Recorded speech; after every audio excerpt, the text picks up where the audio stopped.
joining in and those who are about to join. I would like to welcome all of you and particularly His Grace Vamsi Vadan Prabhu. We are here today for the concluding session of our NOI study, where verses 9 to 11 will be discussed by Prabhuji, as well as he might take overview and anybody has any question on the subject matter of NOI. Before we begin, I'll like to introduce his case, Vamsi Vadan Prabhu, who's coming here for the first time for this batch. Vamsi Vadan Prabhuji is a MBBS graduate from Pune University and a medical doctor by profession, as well as a spiritual doctor for many of us. He was introduced to Krishna consciousness back in 1996, and then eventually he joined as a full-time monk or brahmachari at ISKCON Pune in 1999, where thereafter he served in various services like a youth or a college preaching, eventually a corporate preaching department. And from there, he went on to also become a member of MIHE, where he teaches all kinds of courses, Bhakti Shastri, Bhakti Vaibhav, Bhakti Vedanta, TTC, you name it, all those courses.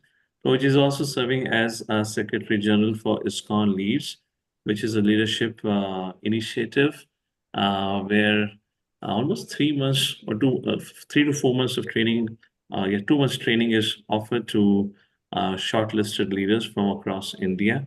I was fortunate to be part of one of that training and batch under his case, Vamsi Vadan Prabhu. And also this program, what we are conducting Bhakti Shastri at Pune, is under Bhaktivedanta Raj Vidyalaya. Prabhuji is serving as the director for Bhaktivedanta Raj Vidyalaya also. And he is one of the senior mentor at ISKCON Pune, a guide for many of us, a great inspiration for my own personal life.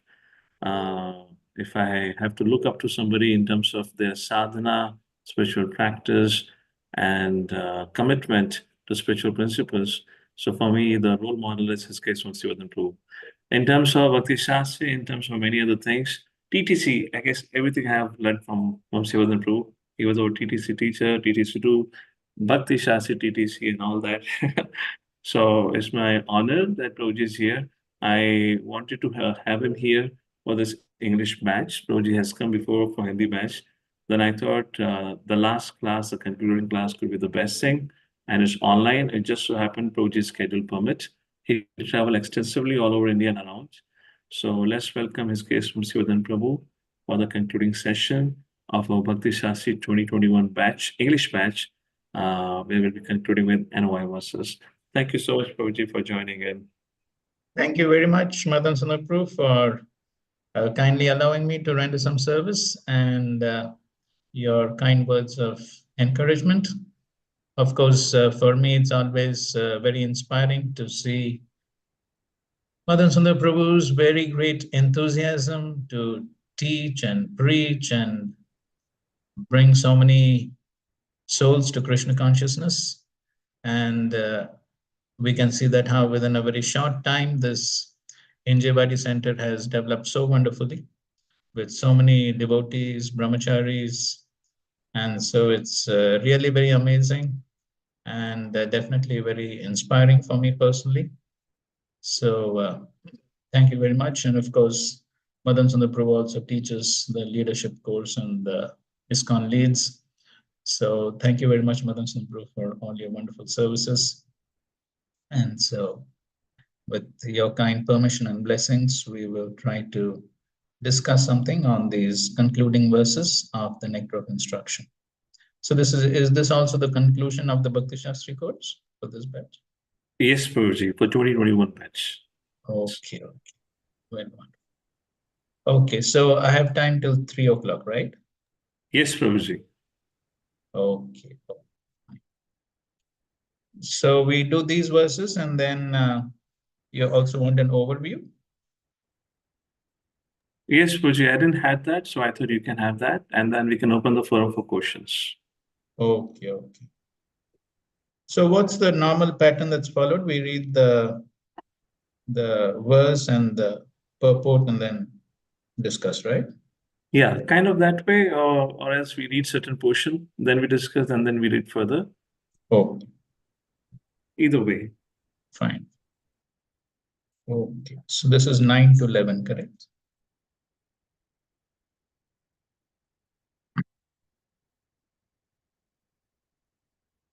Okay, let's begin with prayers.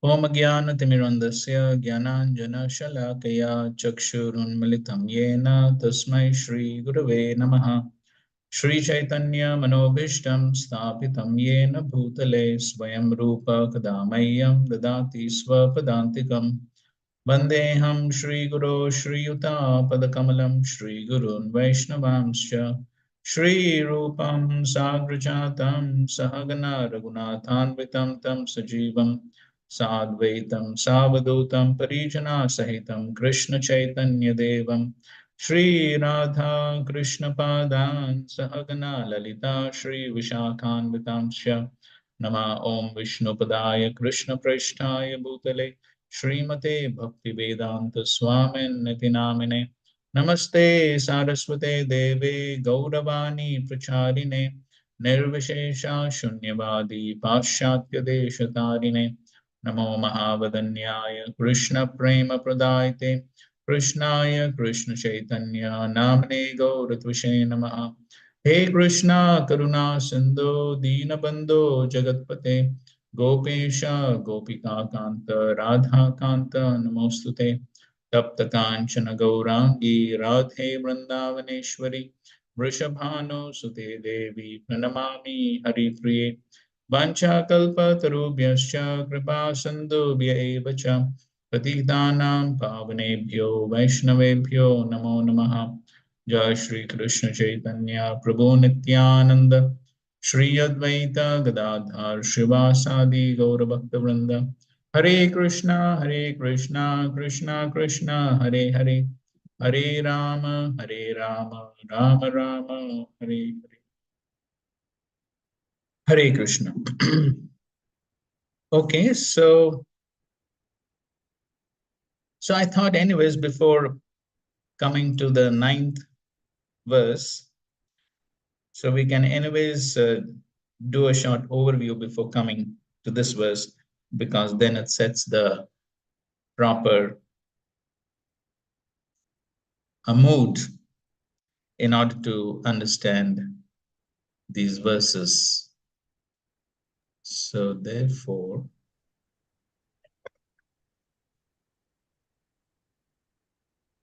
I'm just going to change the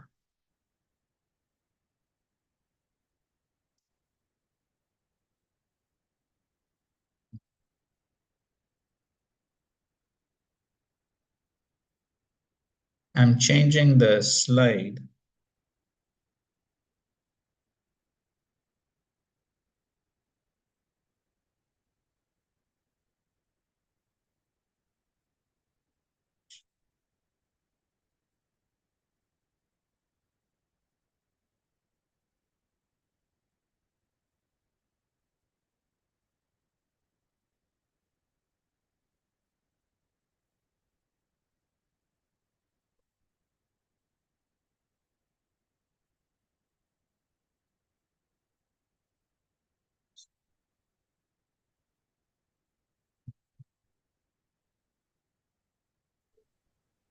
Is it working?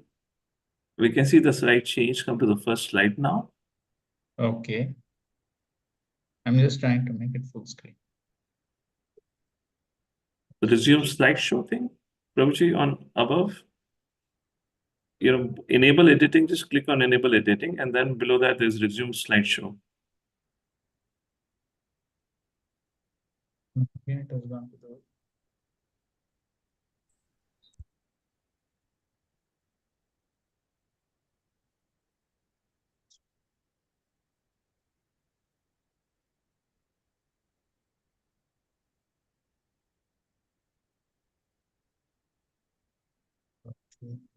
stop.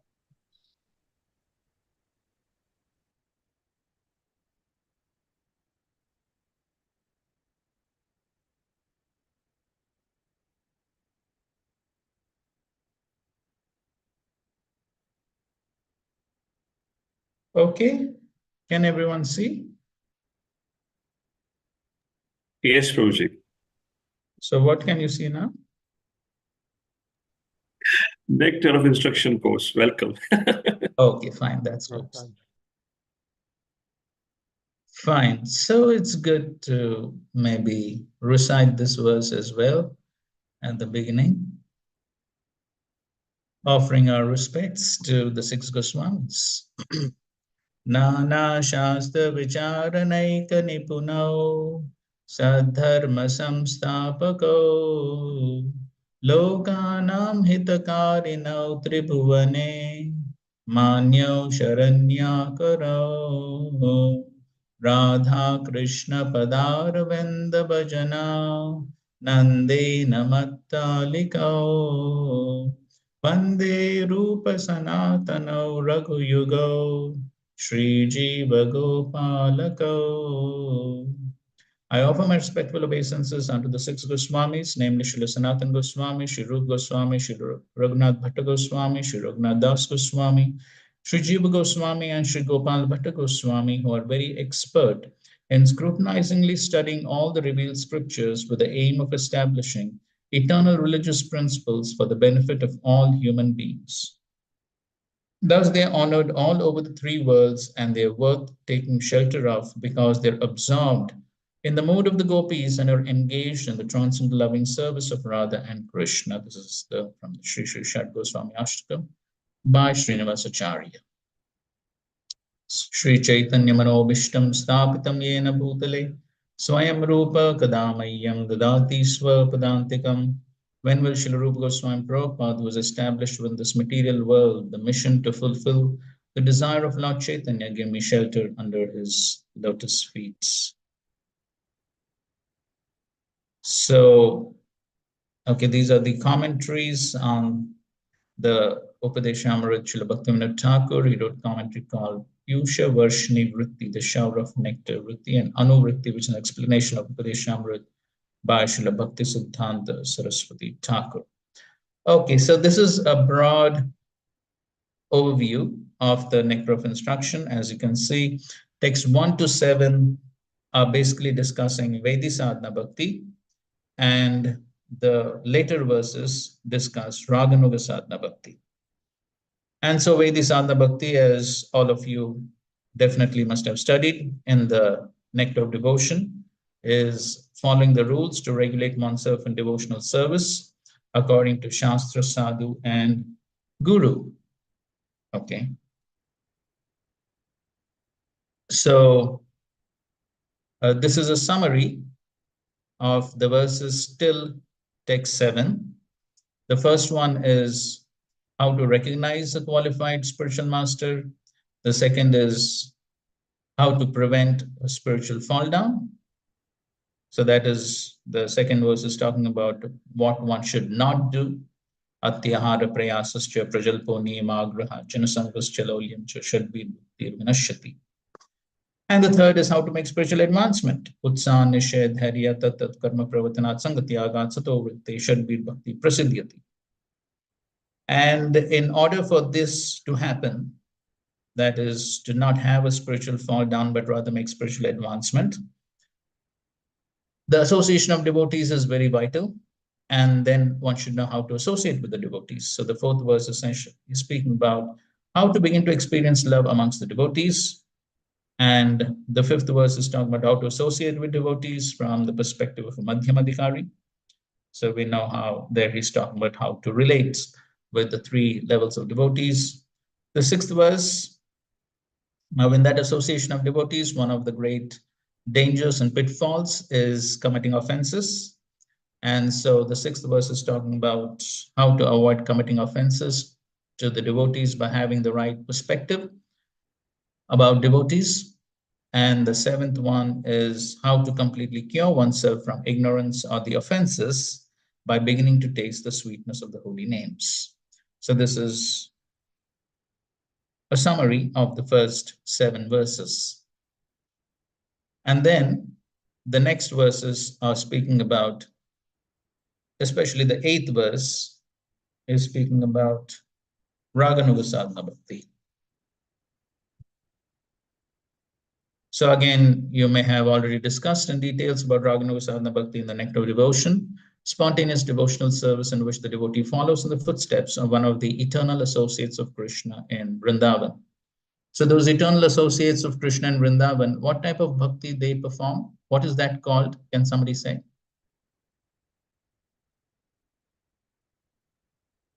The bhakti of the eternal associates of the Lord in Vrindavan. What is that called? Yes, Rati Manjari Priyamat. Krishna, Prabhuji, please accept my humble obeisances. Hare Krishna. Madan Sundar, Prabhuji, please accept my humble obeisances. Humble obeisances. This to everyone. Ragatmika Bhakti, Prabhuji. Yes, very good. So that's called Ragatmika Bhakti. And so following in their footsteps is called as Raganuga Bhakti. It's Raganuga Sadhana Bhakti. And then that eventually leads to Bhava Bhakti, devotional service in excess of preliminary stage of love of Krishna, and ultimately Prem Bhakti, which is mature, pure love of Krishna. Okay. And this is how the bhakti progresses. Srila Prabhupada gives the analogy of the raw mango and the ripe mango in the purport to 4.9.11. And we will come to this again in our discussions. But then that's how, just like the mango ripens, initially being a bitter mango, and then bitter sour, and then sour sweet, sweet, and condensed sweetness. So I'm sure everyone loves these very nice, juicy, sweet mangoes, correct? So, but then there is a progression to come to that stage. And so similarly within our devotional practices also, of course, the lowest stage is almost like animal life, where one is simply engaged in sense gratification, and then gradually surrender association of devotees, then sadhana bhakti, bhava bhakti, prem bhakti. That's how the bhakti progresses. Okay.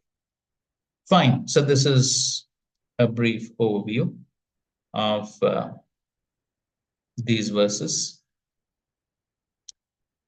And coming to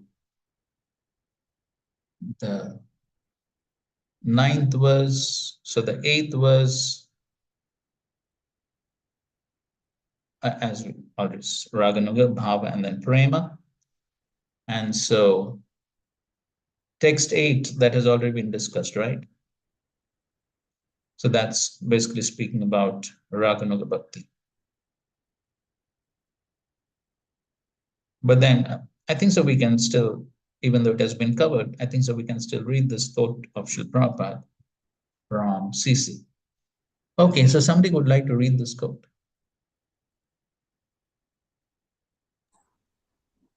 Yes, anyone? Hare Krishna. Devotional service must be without ulterior motives. Then material conditions cannot check it. Gradually, one can rise to the platform of spontaneous loving service. A child is sent to school by force to receive an education, but when he gets a little taste of education at an advanced age, he automatically participates and becomes a learned scholar. One cannot force a person to become a scholar, but sometimes force is used in the beginning. A child is forced to go to school and read and write according to the instructions of his teachers. Such is the difference between Vaidhi Bhakti and spontaneous Bhakti. Chaitanya Charitamrita, Madhya 22.109. Okay, so Srila Prabhupada is giving a very simple, practical example, which anyone can appreciate, of a small child who initially needs to be forced to go to school. Srila Prabhupada himself would give his own example of how in his childhood he would have to be forced to go to school. So he says that actually his mother was quite strict. His father was a bit lenient, but his mother was very strict, and she appointed a person who would actually forcibly take him to school. So yes, so that's the case of most children in the early stages. No, they don't like to go to school. They simply like to play. but then some force is required. But then once they develop some taste, then automatically they go to school. So similarly, the Vaidhi sadhana bhakti is like the initial stages of, just like the child going to school. So Vaidhi sadhana bhakti means there is some discipline, there is some force, of course, loving force. And one practices devotional service according to the injunctions of the scriptures, the spiritual master. So that is Vaidhi bhakti. And then when one develops a taste for practicing the various angas of bhakti, then one spontaneously relishes to perform these various activities of devotional service. Okay, so the purport is actually continuing. So you can continue to read. Hare Krishna, Prabhuji. Vaidhi Bhakti Yeah. to Raganuga Bhakti. May I read, Mataji? Go ahead. Yes, Mataji, go ahead. One has to learn to use a typewriter by following the regulative principles of the typing book. One has to place his fingers on the keys in such a way and practice. But when one becomes adept, he can type swiftly and correctly without even looking at the keys. Similarly, one has to follow the rules and regulations of devotional service as they are set down by the spiritual master. Then one can come to the point of spontaneous loving service. This love is already there within the heart of everyone. Nitya Siddha Krishna Prema. Spontaneous service is not artificial. CC Yes. Madhya 22.10. So again, Srila Prabhupada is giving a very simple example. This is the beauty of Bhaktivedanta purports. Srila Prabhupada gives simple examples which anyone can appreciate. And so here again, Srila Prabhupada is giving the example of using a typewriter. So initially one is very conscious of typing, and then one does it very slowly. And then as one becomes expert, then I think so we all have personally seen even some devotees, they can type even practically without looking at the keyboard, right? So they become so expert. Also, another example can be given of driving. So initially when one is learning to drive, whether it's a cycle or a mobike or a car. So initially one is very conscious, one is very careful. But then as one becomes expert, then everything becomes just like automatic. One does it very easily. One doesn't have to focus so much, right? So, and then we see some people, whether it's bicycles or motorbikes, they can even drive without even catching the handle. Correct? You've seen that? They drive even without catching the handle. They become so expert. So similarly, but then that expertise doesn't come all of a sudden. It takes time. One has to practice. So one has to invest in the practice. So when one does the austerity of going through the practice, then only it becomes spontaneous or becomes easy. So similarly, one cannot jump to the higher stages of bhakti without going through the practice. It's not going to happen automatically. So for most people, of course, you may have already studied this in Nectar of Devotion. There are some cases who are Kripa Siddhas, they get special mercy and they can very easily directly come to the higher stages of bhakti. But then that's like getting an honorary PhD. But for most people, then one has to go through kindergarten, school, college. And so one has to go through the practice, and then gradually one will come to the more spontaneous practices of raga, nuga, bhava, and prema. So one cannot artificially jump. Okay, so that's what these examples are showing. And therefore, prematurely trying to come to the higher stages of bhakti without going through the proper practices and going through the purification. If one tries to do that prematurely, it may be a disaster. And sometimes these cases do happen, even within our society. So therefore, one should be careful not to prematurely jump to the high stages, but go gradually.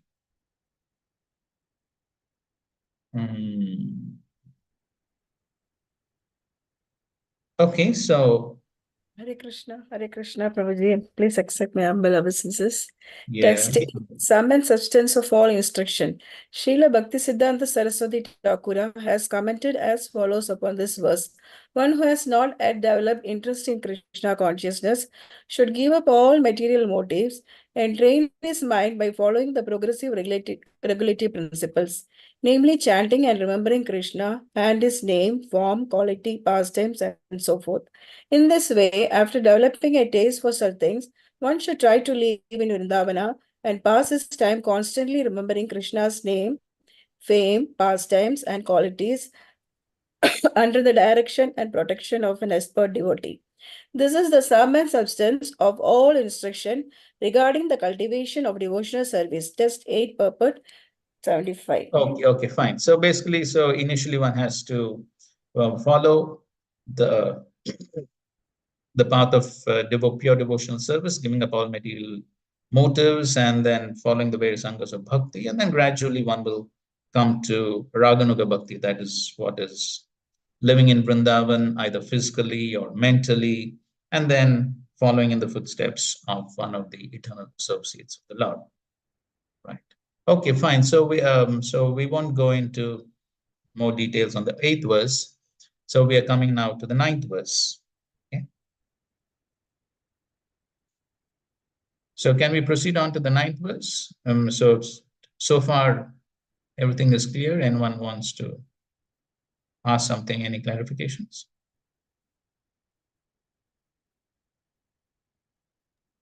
So do we take questions now from verse number 1 to verse number 8 like that?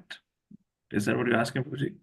Yeah, so basically on whatever we have said so far, if there is some clarification required, we can otherwise proceed.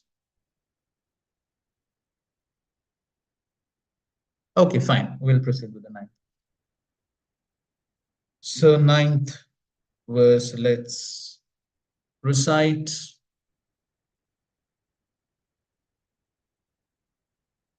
Vaikunta janitovara madhupuri tatrapi rasotsavad vrindaranyam mudarapani ramana tatrapi govardhana Radha kundam mihapi gokulapate prema prataplavanath puryadasya virajato giritate sevam vivekinakaha. Translation. The holy place known as Mathura is spiritually superior to Vaikuntha, the transcendental world, because the Lord appeared there. Superior to Mathura Puri is the transcendental forest of Vrindavan because of Krishna's Raslila pastimes. And superior to the forest of Vrindavan is Govardhan Hill, for it was raised by the divine hand of Sri Krishna and was the site of his various loving pastimes. And above all, the super excellence Sri Radha Kund stands supreme, for it is overflooded with the ambrosial nectarian prema of the Lord of Gokul, Sri Krishna. Where then is that intelligent person who is unwilling to serve this divine Radha Kund, which is situated at the foot of Govardhan? Okay, so this is the hierarchy of the various places of the spiritual world. Okay, so this is a short purport. So maybe somebody can read this book.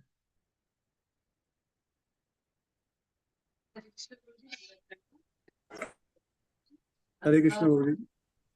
Nature world is three-fourths of the total creation of the Supreme Personality of Godhead, and it is the most exalted region. It's not so clear, whoever is reading. Okay, Prabhuji. Is this okay, Prabhuji, now? Hare Krishna? That's good. Yes, Prabhuji. Thank you, Hare Krishna. The spiritual world is 3/4 of the total creation of the Supreme Personality of Godhead, and it is the most exalted region. The spiritual world is naturally superior to the material world. However, Mathura and the adjoining areas, although appearing in the material world, are considered superior to the spiritual world because the Supreme Personality of Godhead himself appeared at Mathura. The interior forests of Vrindavana are considered superior to Mathura because of the presence of the 12 forests, Dwadasa Vana, such as Talavana, Madhuvana, and Bahulavana, which are famous for various pastimes of the Lord. Thus, the interior Vrindavana forest is considered superior to Mathura. But superior to these forests is the divine Govardhana hill, because Krishna lifted Govardhana hill like an umbrella, raising it with his lotus-like beautiful hand to protect his associates, the denizens of Praja, from the torrential rain sent by angry Indra, king of the demigods. It is also at Govardhana hill that Krishna tends the cows with his cowherd friends, and there also he had his rendezvous with his most beloved. Yeah, go ahead. With his beloved Sri Radha and engaged in loving pastimes with her. Radha Kund at the foot of Govardhana is superior to all because it is here that love of Krishna overflows. Advanced devotees prefer to reside at Radha Kund because this place is the site of many memories of the eternal loving affairs between Krishna and Radharani. In Chaitanya Charitamrita Madhya Lila, it is stated that when Sri Chaitanya Mahaprabhu first visited the area of Rajabhumi, he could not at first find the location of Radha Kunda. This means that Sri Chaitanya Mahaprabhu was actually searching for the exact location of Radha Kunda. Finally, he found the holy spot and there was a small pond there. He took his bath in that small pond and told his devotees that the actual Radha Kund was situated there. Later, the pond was excavated by Lord Chaitanya's devotees, headed first by the 6 Goswamis such as Rupa and Raghunath Dasa. Presently, there is a large lake known as Radha Kund there. Sri Rupa Goswami has given much stress to Radha Kund because of Sri Chaitanya Mahaprabhu's desire to find it. Who then would give up Radha Kund and try to reside elsewhere? No person with transcendental intelligence would do so. The importance of Radha Kund, however, cannot be realized by other Vaishnava Sampradayas, nor can persons uninterested in the devotional service of Lord Chaitanya Mahaprabhu understand the spiritual importance and divine nature of Radha Kund. Thus, Radha Kund is mainly worshipped by the Gaudiya Vaishnavas, the followers of Lord Sri Krishna Chaitanya Mahaprabhu. Hare Krishna. Right. So if anyone considers themselves to be intelligent, they should immediately move to Radha. So everyone should now pack up and go to Radha Kund. Okay, so that's on the lighter side. But having a proper understanding of these verses is something which is definitely very important. Otherwise, there have been cases where people actually have done it. And again, as we were saying, if somebody does that prematurely, then there could be problems. So, so here, Rupa Goswami is describing the hierarchy of these various places of the spiritual world. So there is the Vaikuntha planets, which is 3/4 of the entire creation, that is the spiritual world.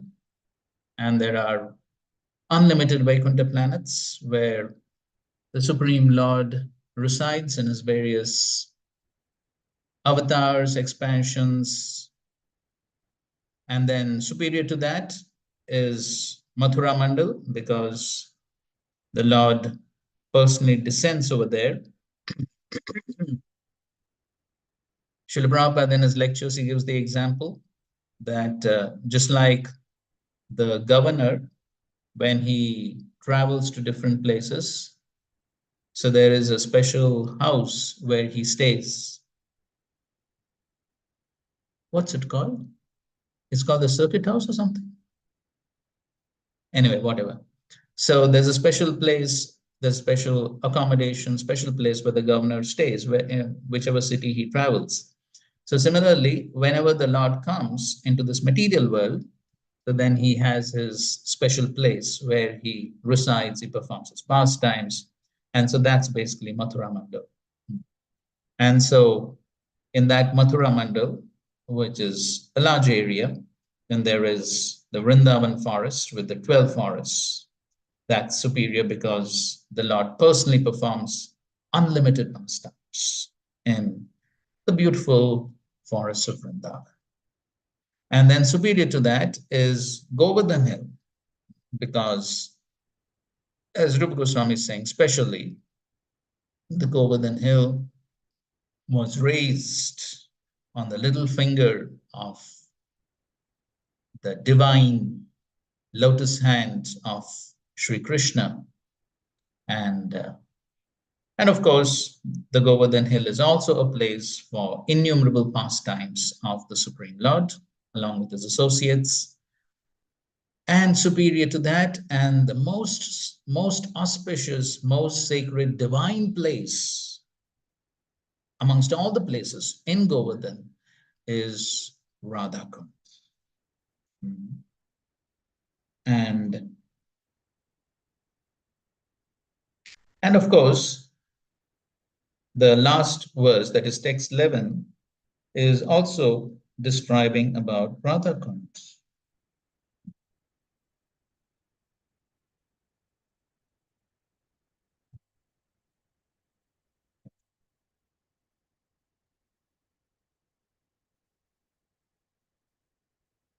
So maybe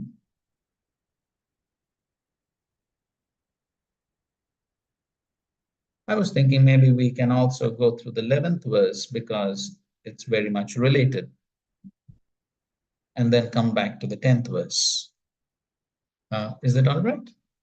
Because the 11th verse is also speaking about Radhakund. And then we can discuss on both these verses together and then come back to the 10th verse. Somebody has the hand up. Anybody wants to say something?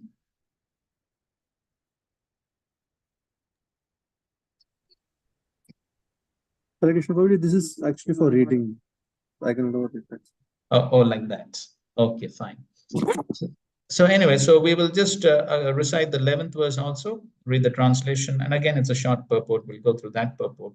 And then we will discuss both of these combined. Okay. So now we're reciting the 11th verse.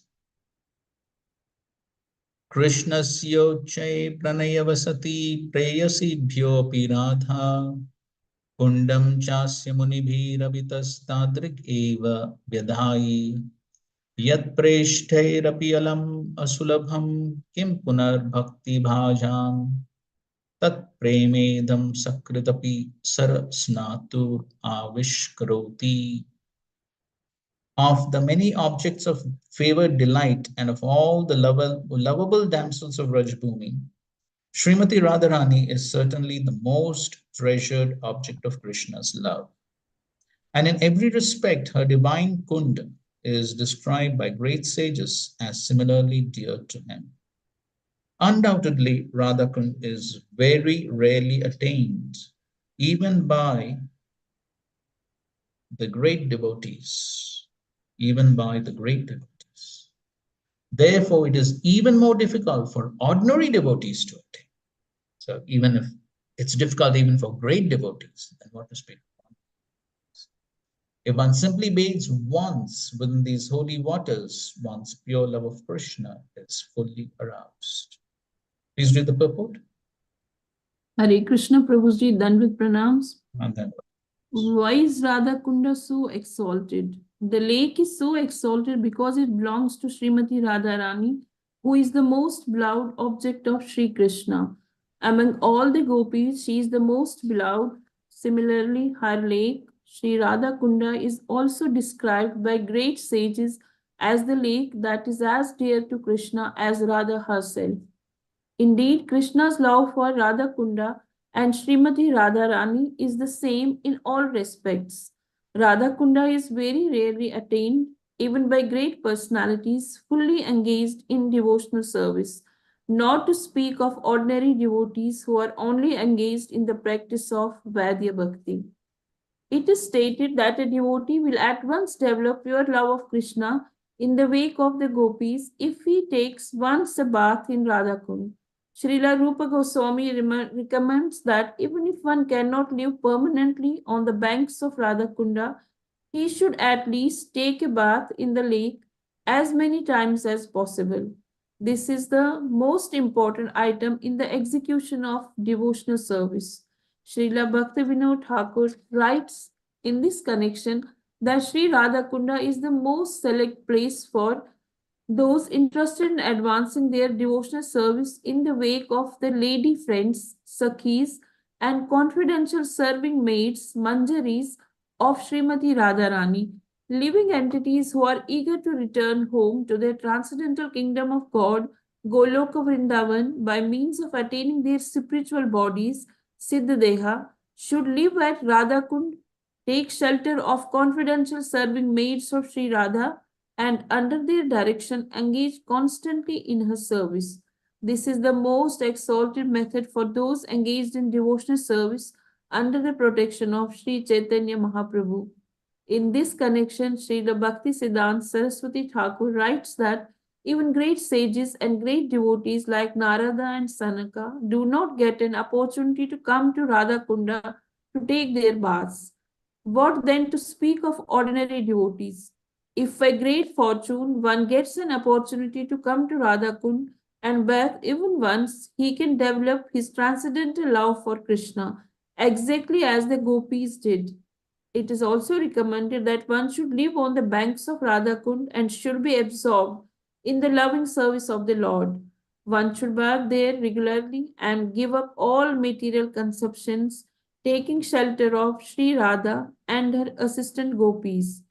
If one is thus constantly engaged during his lifetime, after giving up the body, he will return back to Godhead to serve Sri Radha in the same way as he contemplated during his life on the banks of Radha Kunda. The conclusion is that to live on the banks of Radha Kunda and to bathe there daily constitute the highest perfection of devotional service. It is a perfect position to attain even for great sages and devotees like Narada. Thus, there is no limit to the glory of Sri Radha Kund. By serving Radha Kund, one can get an opportunity to become an assistant of Srimati Radharani under the eternal guidance of the gopis. Oh, so that's the glory of Sri Radha Kund. Okay.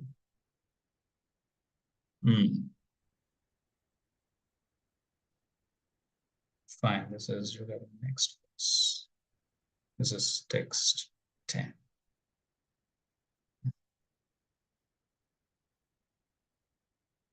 Okay, so now I'm just going to once again change the PPT. So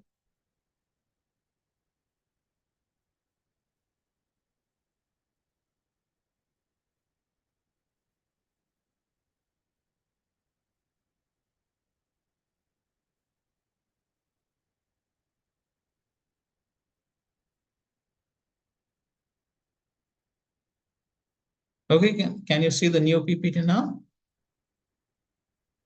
Yes, Prabhuji. Good.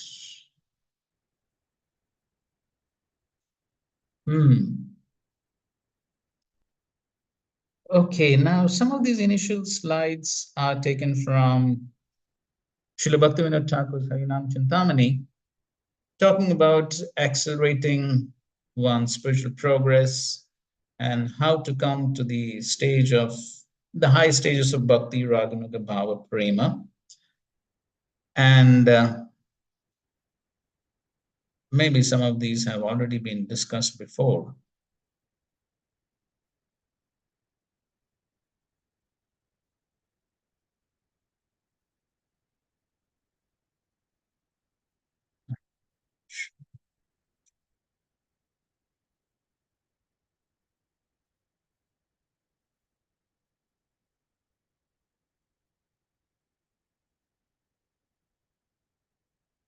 So since Madan Sundar, I think so you're still there. Yes, yes. Prabhuji, we haven't at least presented this part of Hainam Chintamani.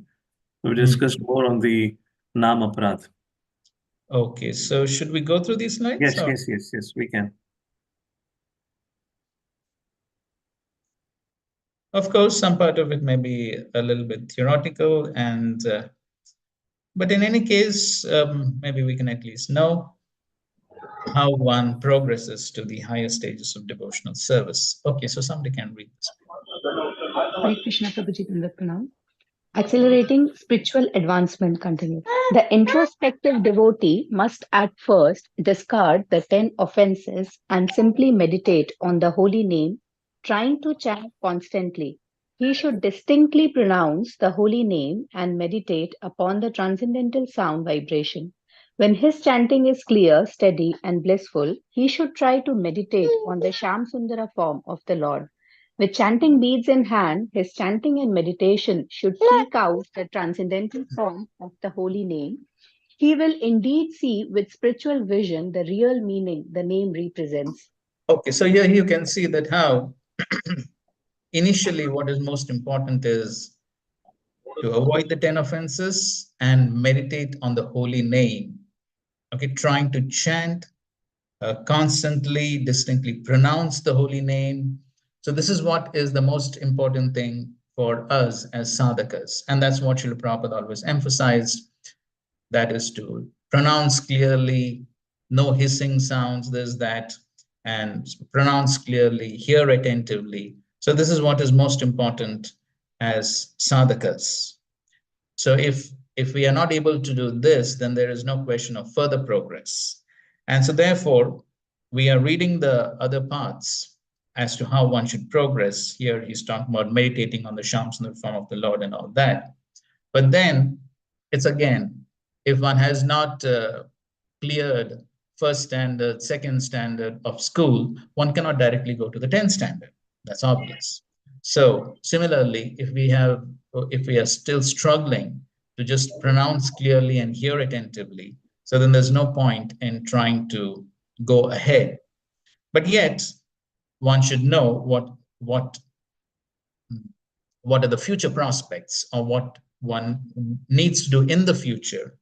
So therefore, we are going through this, but at the same time, one should know that as far as sadhakas are concerned, then what is being said initially is our primary focus. Okay, and then of course, the meditation, the Shamsundar form and all that will eventually come. Okay, continue reading, please. Hare Krishna. Another method he may employ to see this form is to sit in the front of the deities, drink the beautiful form of the Lord with his eyes, and meditate upon the holy name. Even after reaching the stage where the holy name and the form of the Lord become one, he must try to remember the transcendental qualities of Lord Krishna. The holy name and the qualities of Krishna must merge through constant chanting. Next, he goes on to practice the remembrance of Krishna's pastimes. Generally, these will be pastimes that facilitate meditation upon the holy name. The Leela Smaran or pastime meditation also gradually become one with the holy name, form, and qualities of the Lord. Okay, so all this is a matter of gradual revelation. So initially it is the name. So Nama, Rupa, Guna, Leela.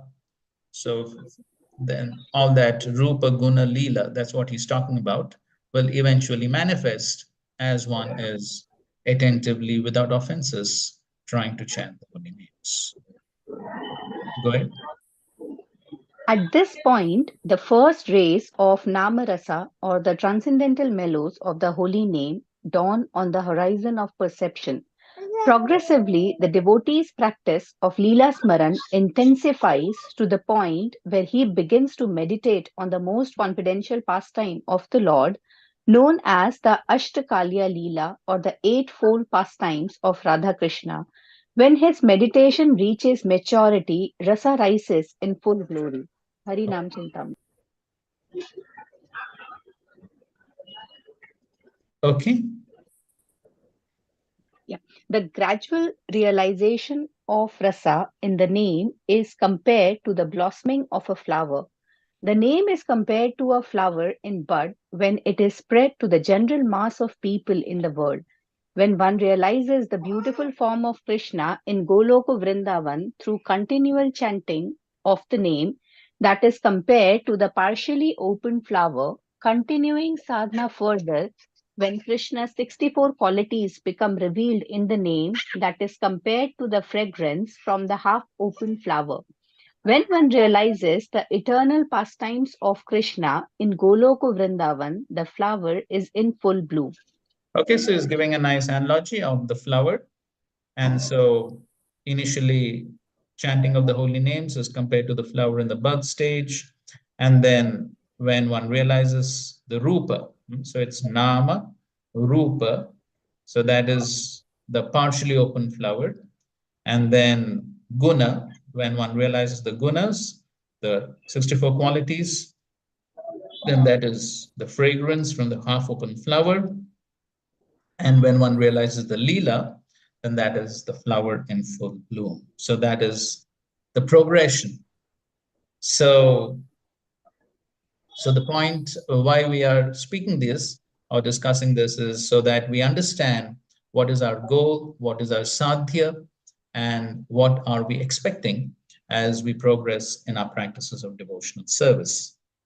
But again, it is not artificial. It cannot be done prematurely. Everything has to take place gradually, and everything is revealed by the causeless mercy of Guru and Krishna. Okay. Then, by the great mercy of the name, the original energies of Ladini, bliss, and Samvit consciousness belonging to the spiritual world, whose prime embodiment is Radharani, unite in the form of Bhakti Devi and descend upon the small jiva, who possesses only a small portion of Aladini and Samvit energy. From the transcendental realm, Bhakti Devi reveals to the jiva the full rasa in the name, and by her mercy, the jiva takes on his spiritual body and enters into the pastime and tastes rasa. Okay, so if you remember, you may have studied in Nectar of Devotion the definition of bhava bhakti and prema bhakti. So at the level of bhava bhakti, it is Shuddha Sattva. Shuddha Sattva descends like a ray of sunlight. It descends into the heart of the devotee. And that Shuddha Sattva basically comprises these two components of Ladhni and Samvit. Okay. And so that, as is being mentioned over here, it takes place entirely by the mercy of Srimati Radharani. And so therefore, ultimately, all this progress in devotional service, especially the higher stages of bhava and prema, entirely descend into the heart of the devotee by the mercy of Srimati Radharani.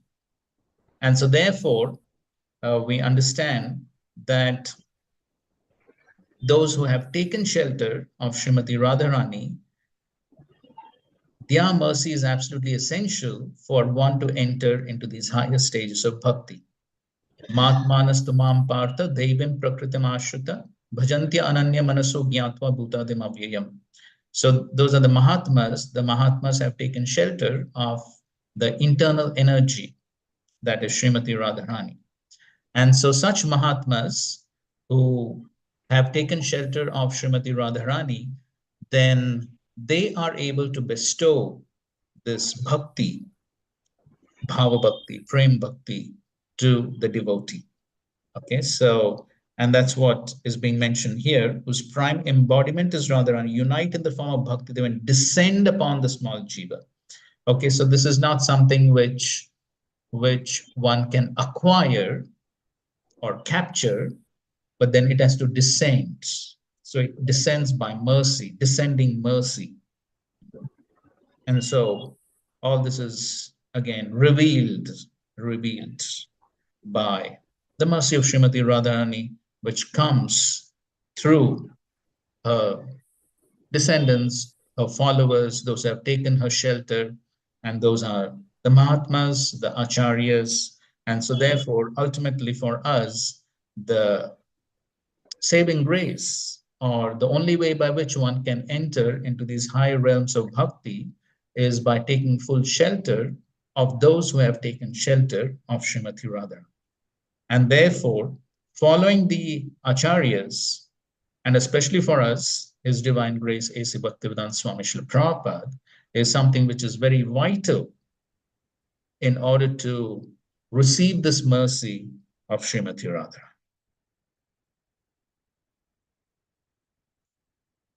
Okay, and we are all familiar with this verse. Ato Shri Krishna Namadina Bhavid Graim Indre Sevan Muke Jivato Swameva Sfrutya Adha.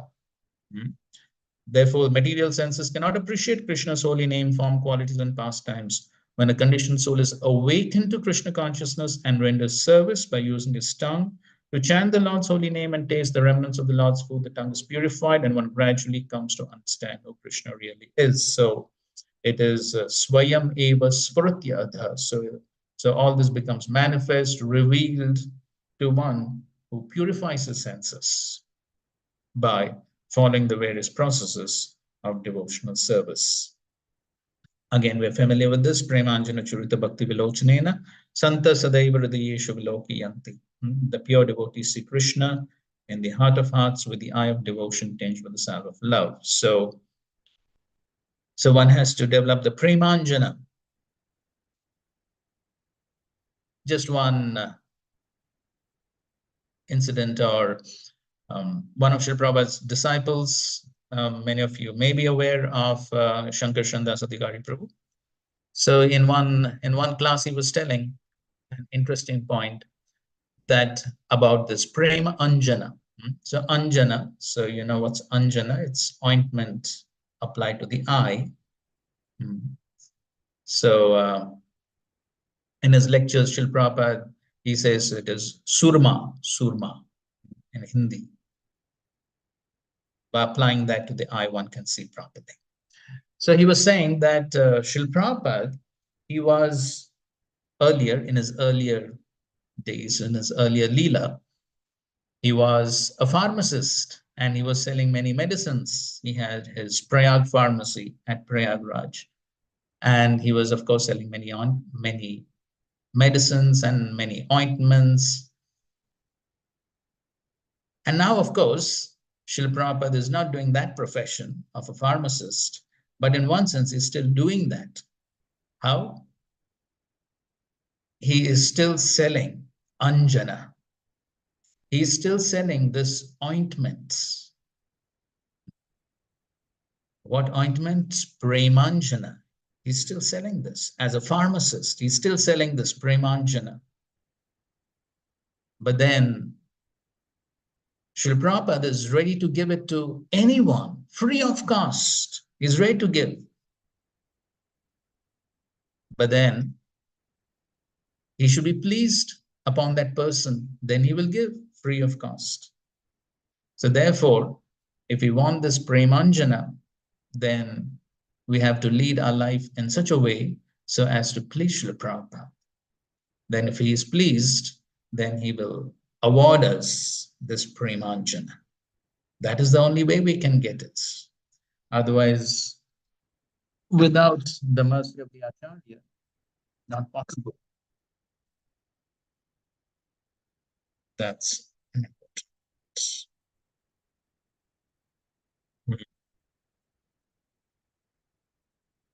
Okay, I think so we can skip. Okay, in this quote, we won't read the whole thing, but one important point here is that nowadays also the devotees see him in Vraja in their hearts, saturated with devotion, although they do not see him with their eyes. The eye of devotion is nothing but the eye of the pure, unalloyed spiritual self of the Jiva. The form of Krishna is visible to that eye in proportion to its purification by the practice of devotion. That's the important point. So in order to appreciate all these higher stages of devotion, in order to enter into these higher stages of devotion, or in order to receive these higher stages of devotional service, what is required is purification by the practice of devotion. So that Premanjana, by which Krishna becomes visible, the form of Krishna is visible to that eye. So that, which eye? That eye which has Premanjana. But then that Premanjana will develop in proportion to its purification by the practice of devotion. And so therefore, that's what we need to focus on now. And that is the purification by the practice of devotion. When the devotion of the neophyte reaches the stage of bhava bhakti, then the pure eye of that devotee is tinged with the salve of love by the grace of Krishna, which enables him to see Krishna face to face. Okay, so we have discussed all this to come to the point that understanding about these hierarchy of spiritual places and understanding about Srimati Radharani and Radha Kund, and as we are reading in these verses, the highest perfection is to reside at Radha Kund. And also, as is being mentioned, to take bath in Radha Kund as many times as possible. But we have to understand the point that all this is possible, or one becomes qualified only when one has gone through the initial practice, as we have just read from Srila Bhaktisiddhanta Saraswati Thakur. So when one has gone through the purification by the devotional practices, so then one becomes qualified for these higher stages. Otherwise, it's not a matter of simply residing. So one can reside. Yes, one can construct a house. So many people are constructing houses now over there. One can construct and reside. But then what will one appreciate? It will be like any other ponds. Maybe in Hinjewadi you have swimming pools, right? So the Radha Kund will be no different from any other swimming pool. No difference. But in order to actually appreciate that how this Radha Kund is the highest spiritual place in the entire creation, in order to actually appreciate that, then one has to go through these initial stages. One has to develop that premanjana. Then one can actually appreciate. Then when one resides there, then when one takes bath, then the desired effect will be there. So therefore, it's not something superficial.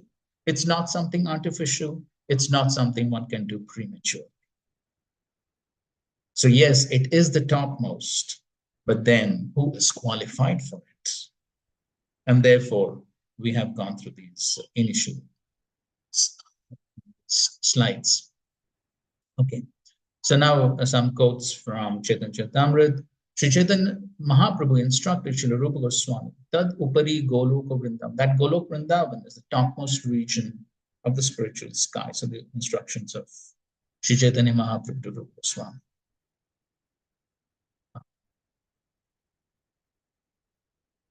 So how is it that one location is higher than another? On what basis is this distinction made?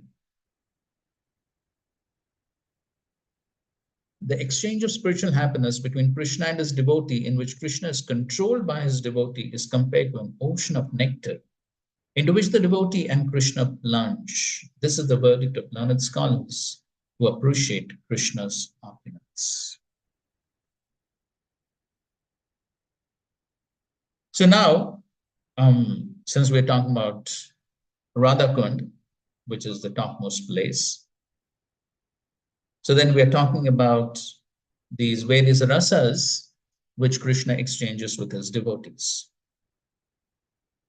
So all these are quotes from the Chaitanya Charitamrita, Madhya Leela, 19th chapter, which is essentially teachings of Sri Chaitanya Mahaprabhu Rupa Goswami.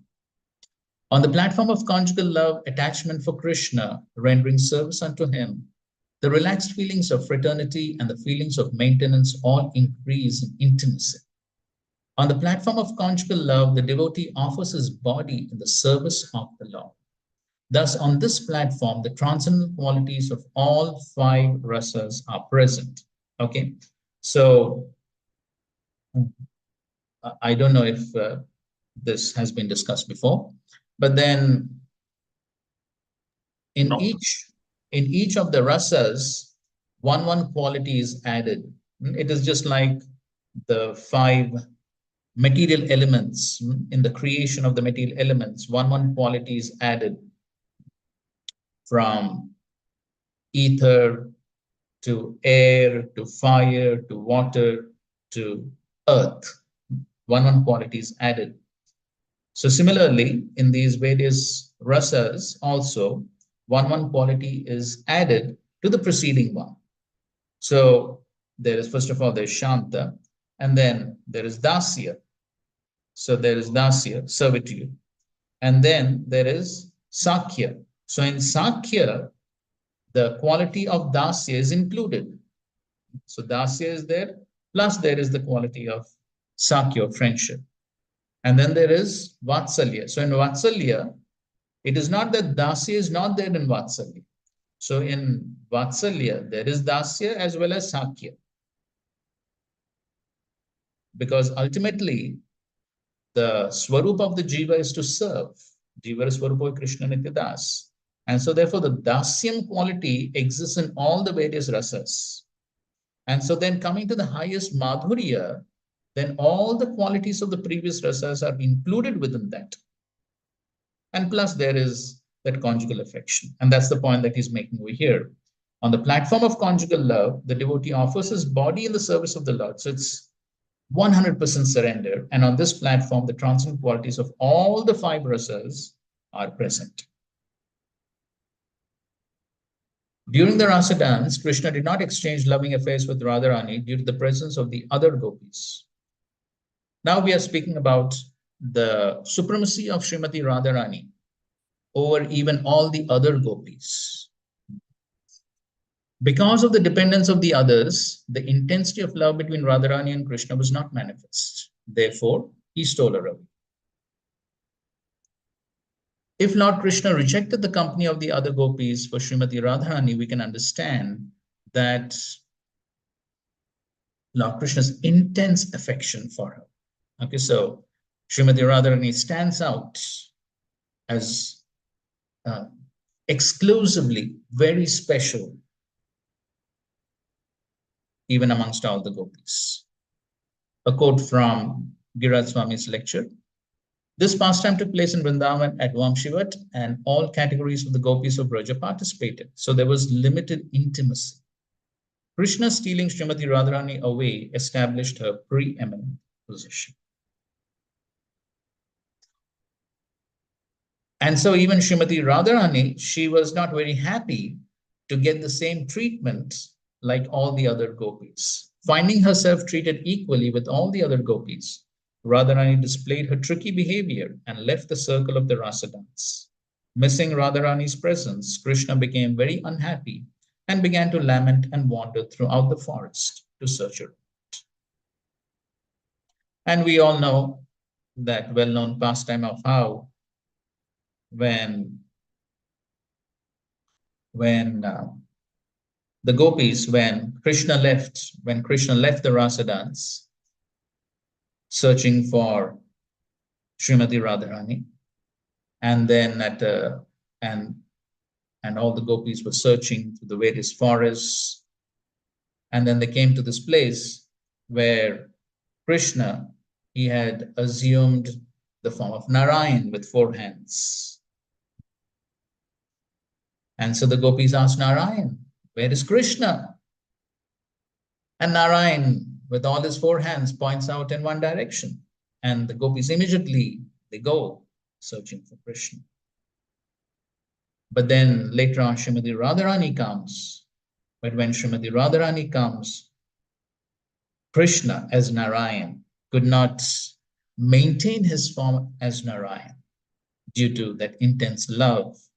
And then he reveals his form as Krishna once again.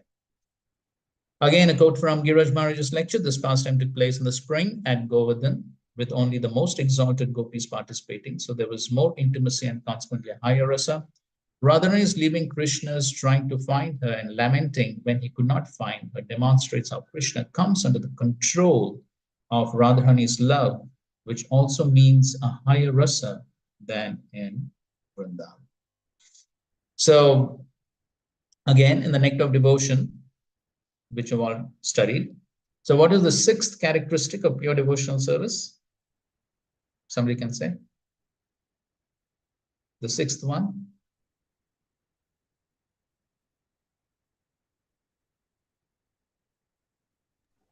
Krishna Akarshani. Yes, good. Sri Krishna Akarshani. So pure devotional service attracts Krishna. And that is the characteristic of which type of devotional service?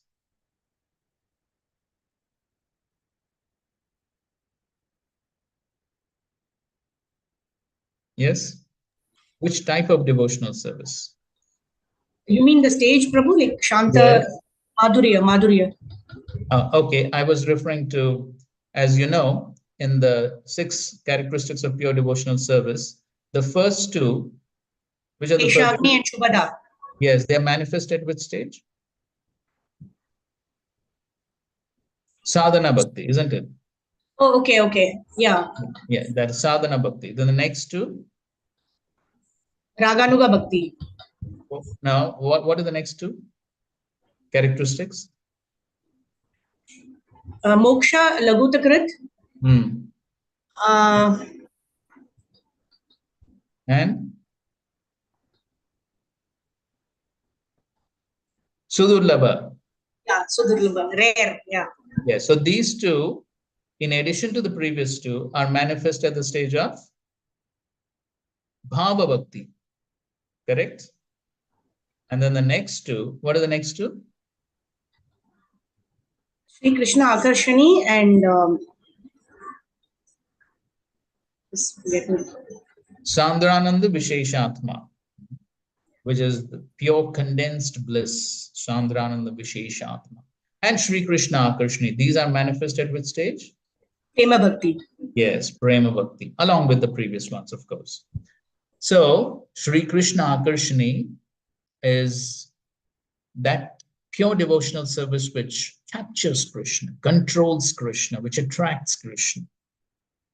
And that's Prema Bhakti. And Srila Prabhupada in that commentary there, he speaks about the devotional service of Srimati Radharani.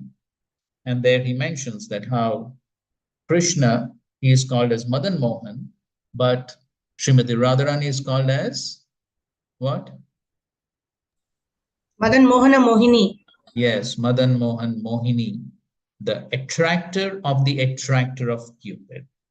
So Krishna attracts Cupid, but Srimati Radharani attracts Krishna because of that quality of devotional service. As we can see over here also, demonstrates how Krishna comes under the control of Radharani's love. So it is that intense love of Srimati Radharani which attracts Krishna. And I'm sure, again, you must have studied the difference between kama and prema. So the difference between kama and prema, somebody can say, what is the difference between kama and prema?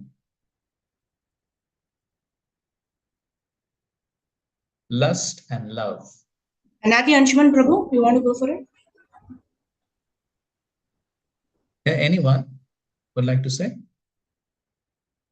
You can unmute yourself now. Go ahead. Yes. Thank you. Hare Krishna Prabhuji, Dandavat Pranam. So, Kama is, Prabhuji, for the satisfaction of our own senses, whereas Prema is for the satisfaction of the senses of the object of our love. Yes, that's right. Good. So when you speak of Kama, then it is trying to satisfy one's own senses. But Prema is only trying to satisfy Krishna's senses. Krishnendriya Priti Vancha. Simply trying to satisfy Krishna's senses without the slightest consideration of satisfying oneself. And in that context, Srila Prabhupada tells the story, well-known story, of Krishna having a headache and how the gopis were ready to give the dust of the lotus feet, and as a consequence of that, even go to hell for relieving Krishna's headache. So that is the meaning of love. One is ready to go to hell, one is ready to give up one's life whatever it takes to please Krishna. That's love. And when that love is present, then Krishna becomes captured, controlled by that love.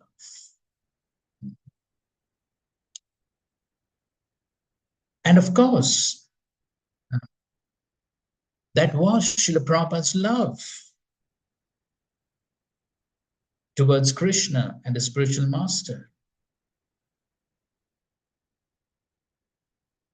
On March 6th of 1966, just like last year, Gaur Purnima was on March 7th, correct? So similarly, in 1966 also, Gaur Purnima was on March 7th. And on March 6th of 1966, the day before Gaur Purnima, Srila Prabhupada writes in his diary, which you can see in the database. So Srila Prabhupada writes, I'm paraphrasing, that today is the Adivas of Gaur Purnima, that means the day before Gaur Purnima. And all my friends and devotees are happily celebrating in Vrindavan and Mayapur. But I'm alone here in New York. But I'm not the slightest disappointed. Or, yes, he says actually, but actually there is no inconvenience. There is no inconvenience because I'm simply trying to satisfy the instructions of Krishna and my spiritual master. And for doing that, I am even ready to go to hell. Srila Prabhupada writes that. That was the intensity of his love, that he was ready to even go to hell to satisfy Guru and Krishna. That is the meaning of love. So when one has that type of love, then Krishna comes under the control. And because Srimati Radharani has the highest love that ever exists in creation, Mahabhav Prem. So because she has that type of love, therefore Krishna comes under control. And those who are sincerely following in the footsteps of Srimati Radharani, like Srila Prabhupada, then Krishna comes under their control as well.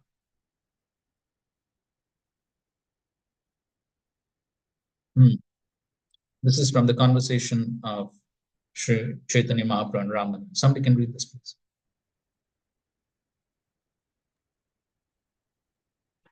Among the loving affairs of the gopis, Ramananda Rai continued, Srimati Radharani's love for Sri Krishna is topmost.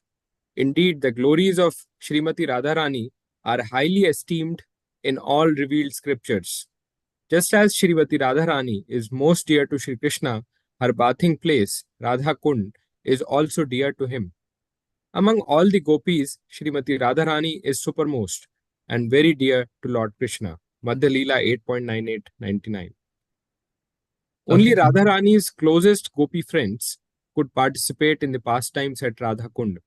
So there was even more intimacy here than in Govardhan, and thus a higher rasa.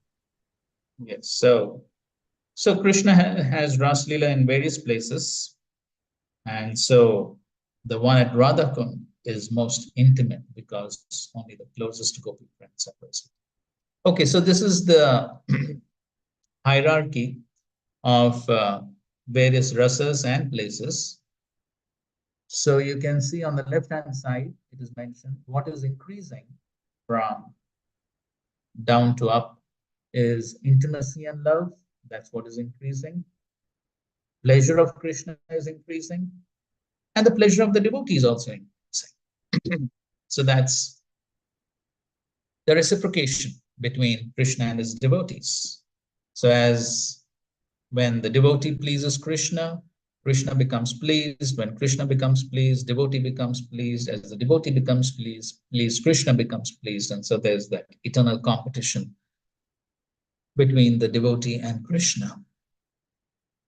So here you can see the hierarchy. So on the lowest platform is Shantaras, which is essentially there in Vaikuntha, where there's detachment from material desires, attachment to Krishna or Narayan. Now, before we make any other points, one point needs to be very clear, that even though we are talking about hierarchy, we should not have any mundane material conception of hierarchy. So in the material world, when you speak of hierarchy,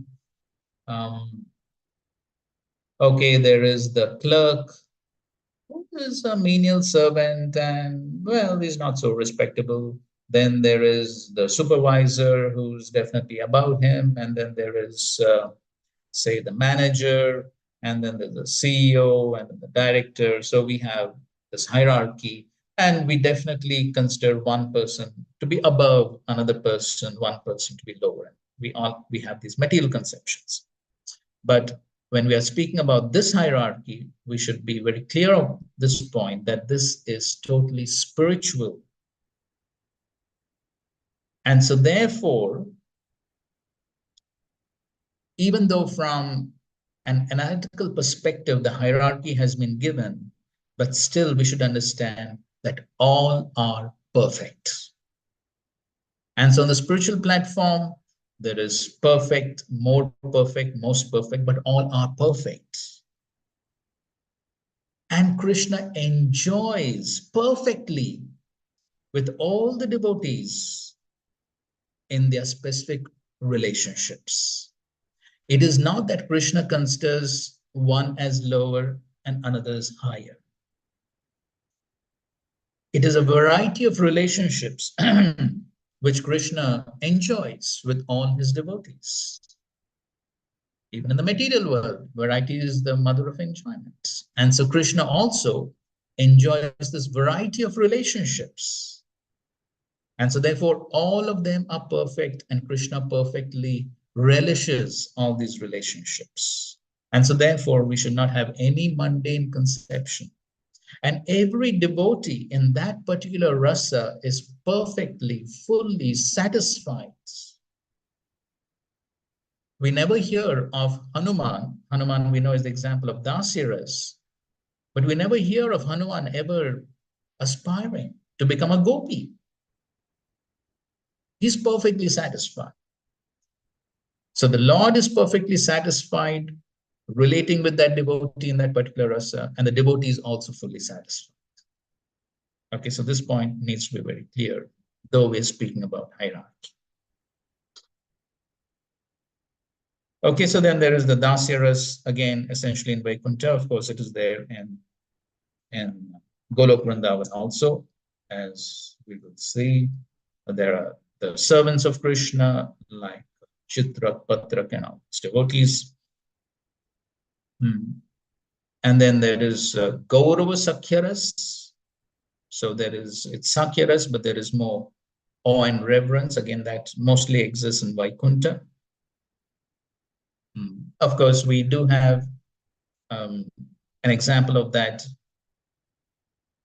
even in relationships with Krishna, as Arjuna, when he sees the Virat roop, then you can see that how the Sakyaras were still there, but then there was so much of awe and reverence. And then Arjuna says, oh, please forgive me for all those intimate relationships.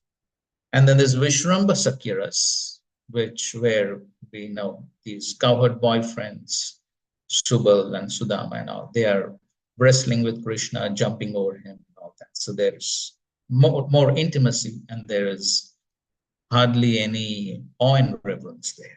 That's called Vishramba Sakyaras. Then there's Vatsalyaras, and then ultimately there's Madhuryaras, and even in that there's the various levels: Vrindavan, Govardhan, Radha. So then the Madhuryaras at Radhakund, then again that is the topmost. Okay, and then the characteristics of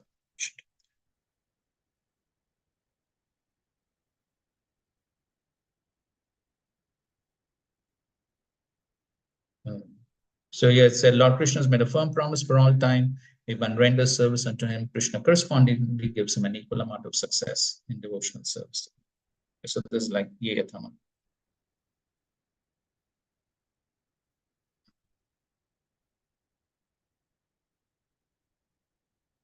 Yes, so that's exactly what's mentioned.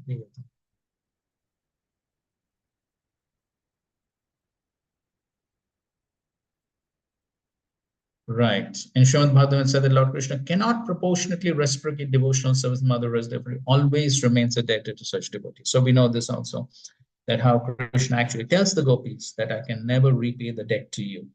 You simply be satisfied with your service. So that was the level of love which the gopis had for Krishna, that Krishna felt himself a debtor. He could never repay the debts. Right, and this is the direct quote. Okay, somebody can read this.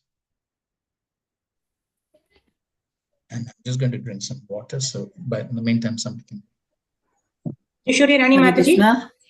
Yeah, Hare Krishna. Gopis, the most exalted devotees. I am not able to repay my debt for your spotless service, even within a lifetime of Brahma. Your connection with me is beyond reproach. You have worshipped me, cutting off all domestic ties which are difficult to break. Therefore, please let your own glorious deeds be your compensation. Madhya 8.9, can't see the other part. Srimad Bhagavatam 10.32.2.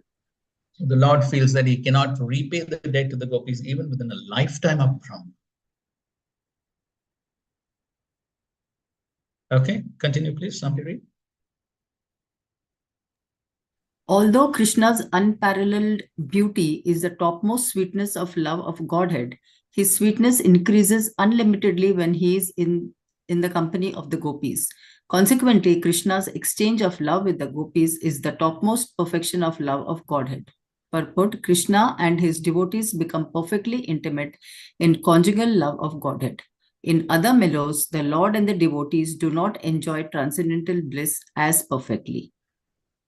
Yes, so this is the highest perfection. So everything is perfect, but this is the highest perfection, the Madhurya Rasa. Okay, so this is again the famous verse, which is the only indication in the Srimad Bhagavatam about the super excellent love of Srimati Radharani. So throughout the Srimad Bhagavatam, Shukdev Goswami does not speak about Srimati Radharani directly, with the fear that he will go into transcendental ecstasy and will not be able to continue speaking the Srimad Bhagavatam. But he gives an indirect indication in this verse. Anya radito nunam bhagavan harit ishwara yanno vihaya govinda prito yam anayat raha. Okay, please read the translation. When the gopis began... Okay, it's not the translation to the verse actually. But anyways, read. When the gopis began to talk among themselves, they said, "Dear friends, the gopi who has been taken away by Krishna to a secluded place must have worshipped the Lord more than anyone else." Yes. Among the gopis of Vrindavana, Srimati Radharani and another gopi are considered chief.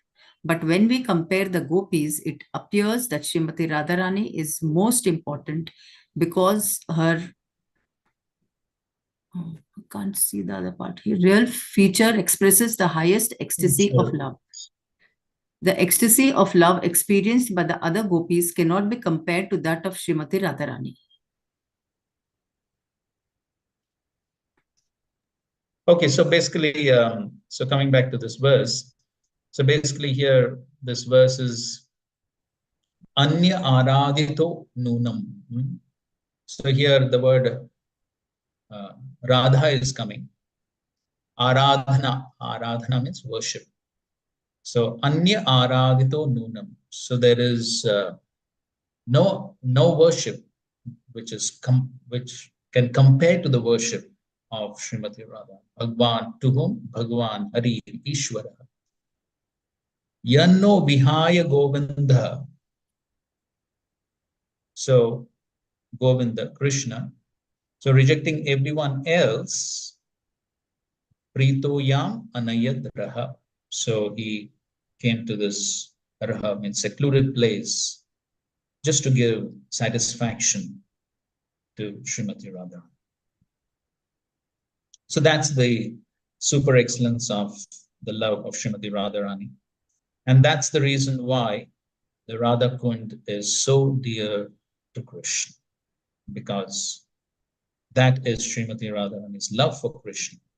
And because that's her Kund, again, we won't get into the past time of how the Radha Kund manifested, but then it was manifested by Srimati Radharani Gopis. And so, because it is her Kund, so therefore, just like Srimati Radharani is so dear, and Radha Kund is also dear. Okay, a quote from Bhaktivinoda Thakur's Jayavadharma, please. Okay, maybe I'll read it. Brajagopis can attain the advanced states of Mahabhava, known as Rudha, advanced and Adhiruda.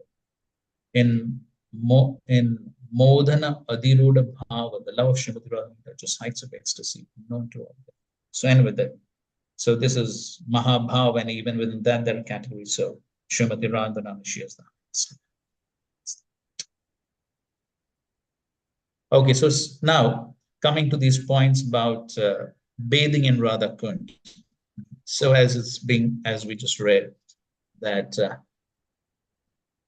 in the 11th verse, it is said, Sakrit, once, even once if one takes bath in the Radha Kund, then Bhakti Bhajam, for persons engaged in devotional service, then what happens? Prema Avishkaroti, Prema arises, even if one takes bath once in Radha Kund. And in the purport, Srila Prabhupada is writing, Srila Rupa Goswami recommends that even if one cannot live permanently on the banks of Radha Kund, he should at least take a bath in the lake as many times as possible. This is the most important item in the execution service. And again, towards the end of this purport, Prabhupada writes, the conclusion is that to live on the banks of Radha Kund and to bathe there daily constitute the highest perfection of devotional service. But then he writes, it's a difficult position to attain, even for great sages and devotees like me. So yes, that is the highest. But then it is difficult even for great sages and Narada. Then what to speak of us? So somebody may ask, what's so great? Anyone can go. I'm sure all of you may have done Govardhan Parikrama and seen Radha Kund, and anyone can take a dip in Radha Kund. What's so great about it? But here Prabhupada is saying that even great sages and Narada cannot attain it. So therefore, one has to understand what it actually means to reside on the banks of Radha Kund, take bath in Radha Kund. So again, if we have not gone through the previous 8 verses, if you have not gone through all of that and achieved perfection, then the Radha Kund is nothing more than a swimming pool. What benefit one would get? But then to actually be in that consciousness that this is Radha Kund and to get the benefit, then that's what is difficult even for great sages like Narada. Because in order to experience that full benefit, then one actually has to be on the level of prema. Then one will get that benefit. Some benefit will, of course, always be there. But to get the full benefits, then one has to be at the level of prema. And so therefore, then that is difficult even for great sages. And so we see who were residing at Radha Kund. There was Raghunath Das Goswami, Krishnadas Kaviraj Goswami. What was their lifestyle? As we all know, Raghunath Das Goswami, 3 drops of some buttermilk once in 3 days, practically not on the material platform, no bodily consciousness. And then we have Srimati Radharani coming to serve him. You may have heard of those pastimes. Srimati Radharani personally, with her sari covering his head because he was chanting in the hot noon summer. And Krishna coming to chase away the tiger at Radha Kund. So Radha Krishna coming to serve Raghunath Das Goswami. And that's his level. Then, yes, one can fully appreciate. Okay. Okay, please read.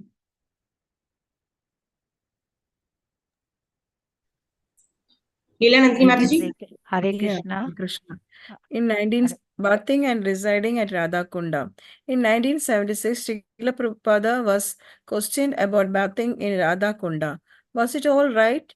He gave assent and guidelines how it must be done with utmost reverence and respect.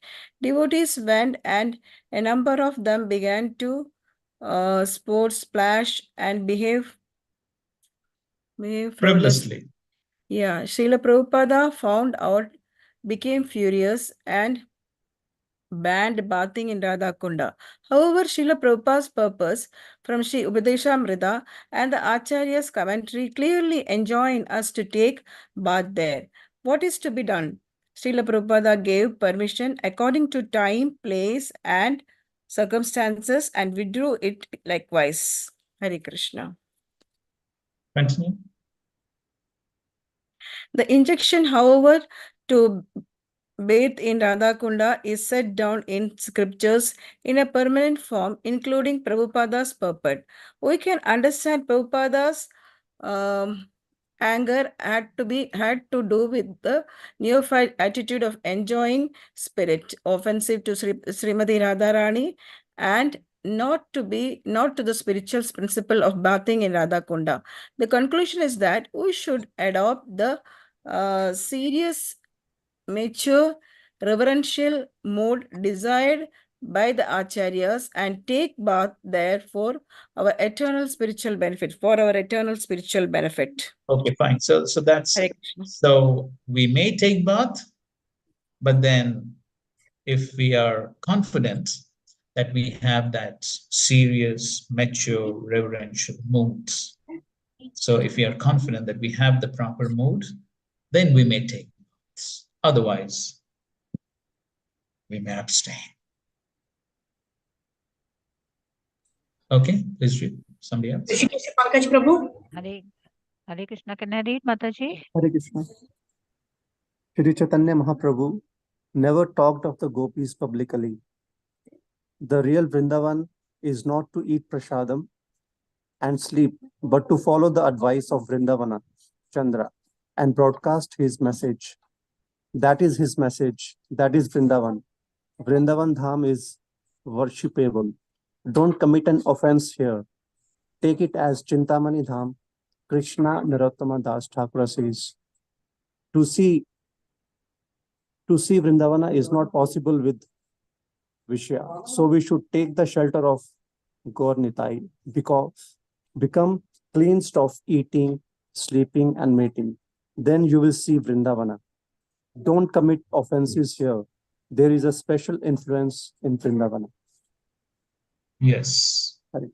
So we know that Vaishnava song by Narottam Das Thakur. Vishaya Chariya Habe, Shuddha Habe Mana, Tabe Hava Hema Vrindavan. So only when one is freed from the enjoying mentality, Vishaya Chariya, then one can actually have a realization of Vrindavan. So we also know the Brahma Vimohan Leela. So when Brahmaji had that Ishvara Bhava, that I am Brahma, then he could not understand Krishna, he could not understand Vrindavan.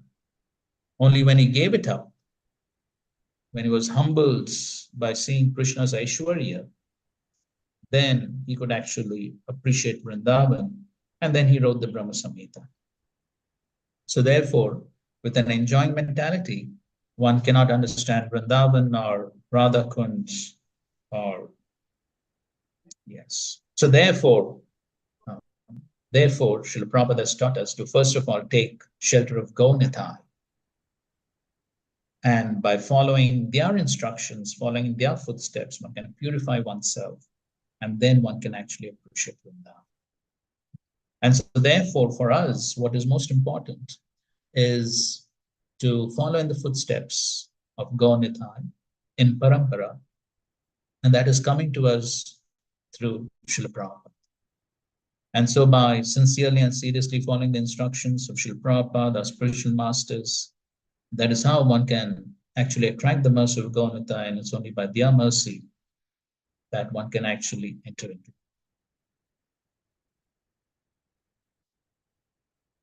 A lecture from Giraj Maharaj, please read.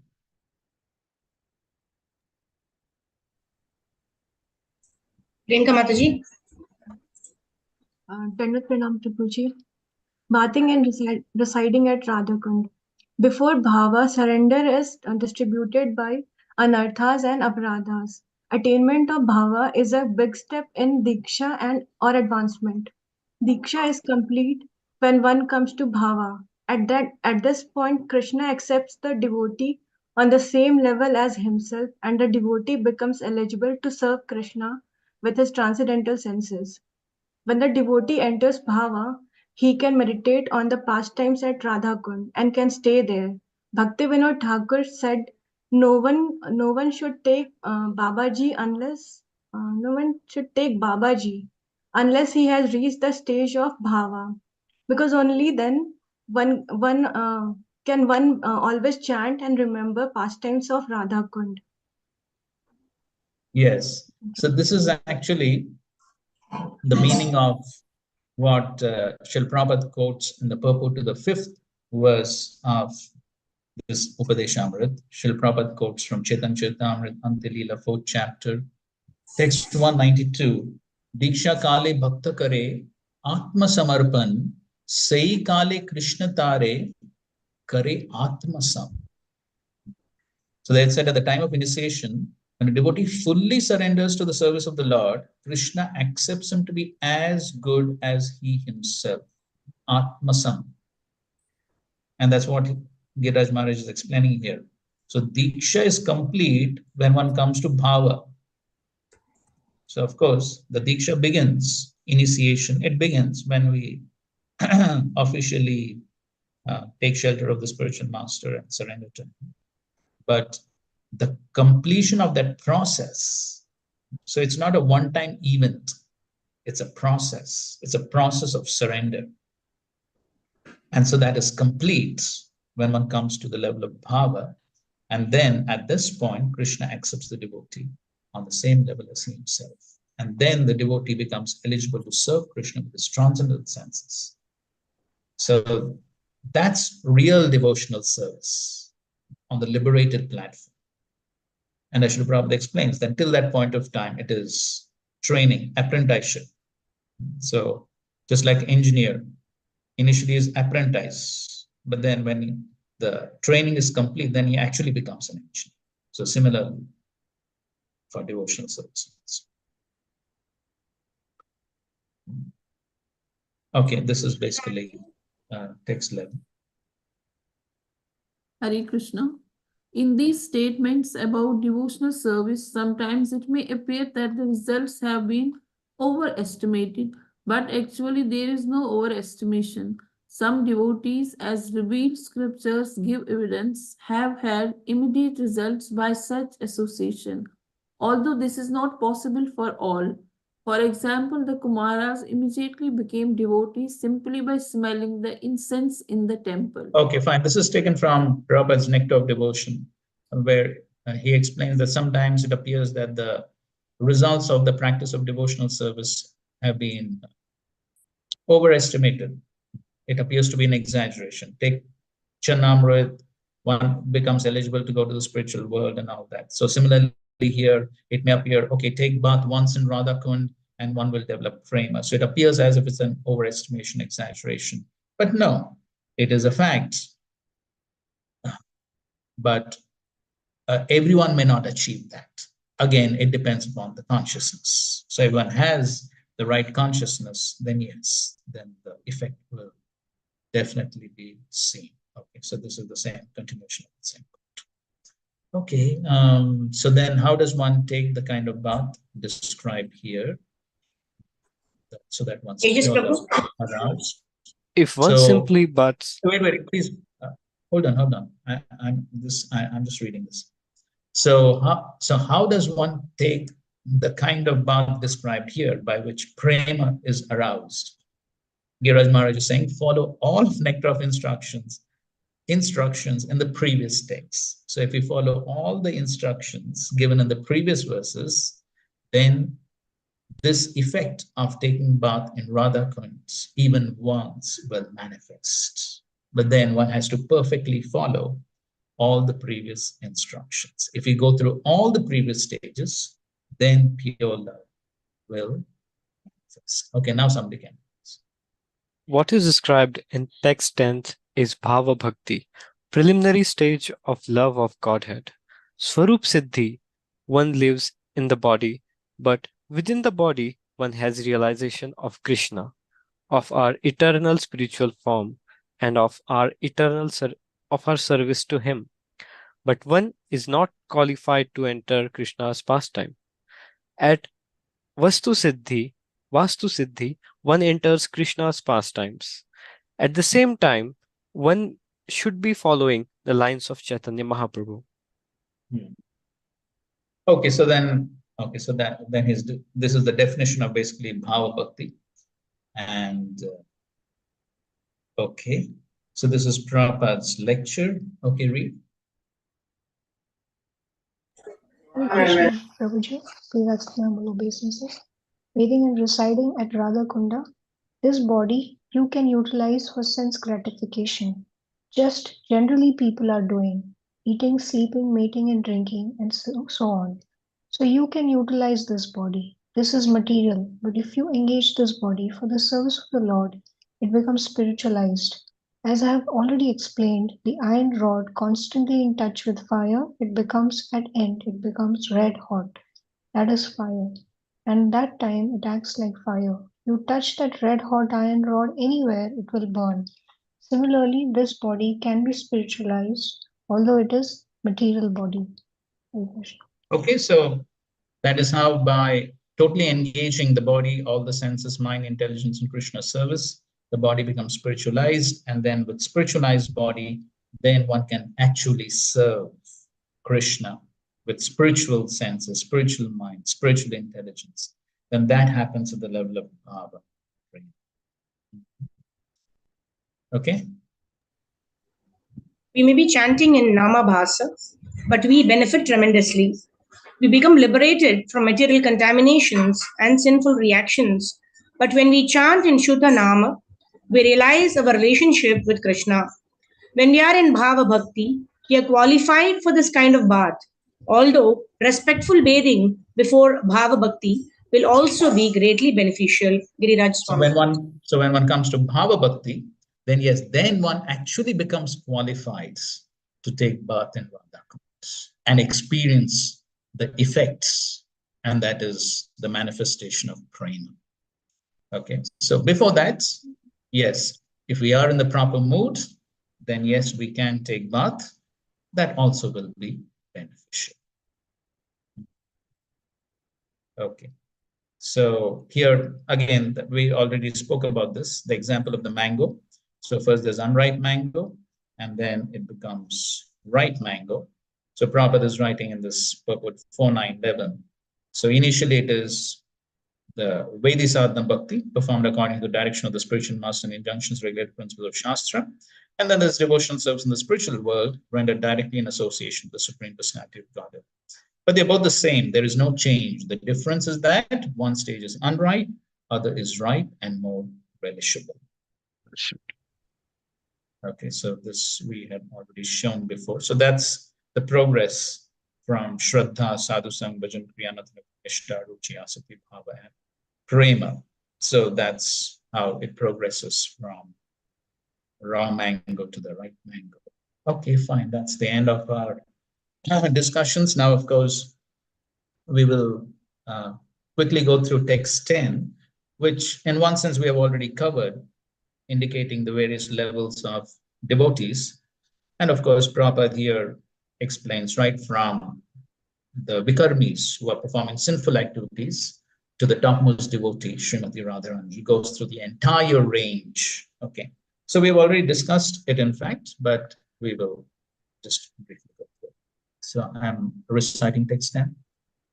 Karmibhya parito hare priyataya vyaktim yayurgyaninas tebhyo jnana vimukta bhakti parama premaika nishtastata tebhyastha pashupala pankaj drishastabhyopi saradhika preshna tadvat iyam tadiya sarasi tam nashrayet prakriti. Okay, somebody can read the translation.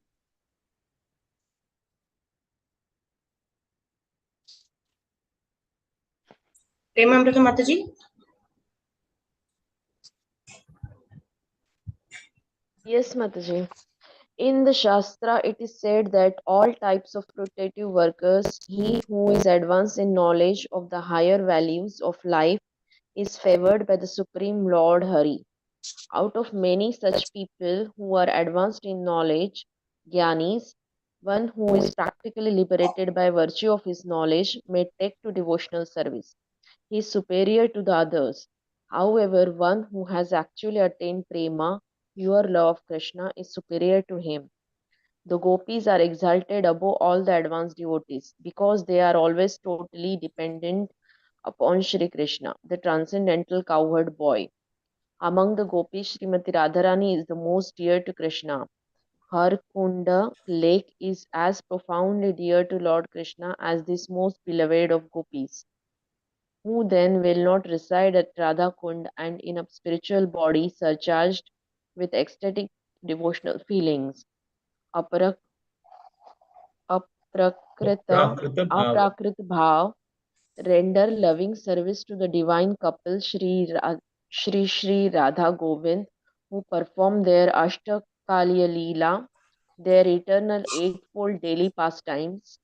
Indeed, those who execute devotional service on the banks of Radha Kund are the most fortunate people in the universe. Okay, so you can see the slide. Can you see the Yes, slide? Prabhu. Yes, Prabhu. Okay, so this is what the verse is speaking about, this hierarchy of the different people. So on the lowest level are the Vikarmis, persons acting without guidance of Vedic knowledge. They're performing all types of sinful activities. Then above them are the Karmis, the fruitive workers, who are basically performing karmakand according to the Vedic injunctions with the desire to go to heavenly planets and all that.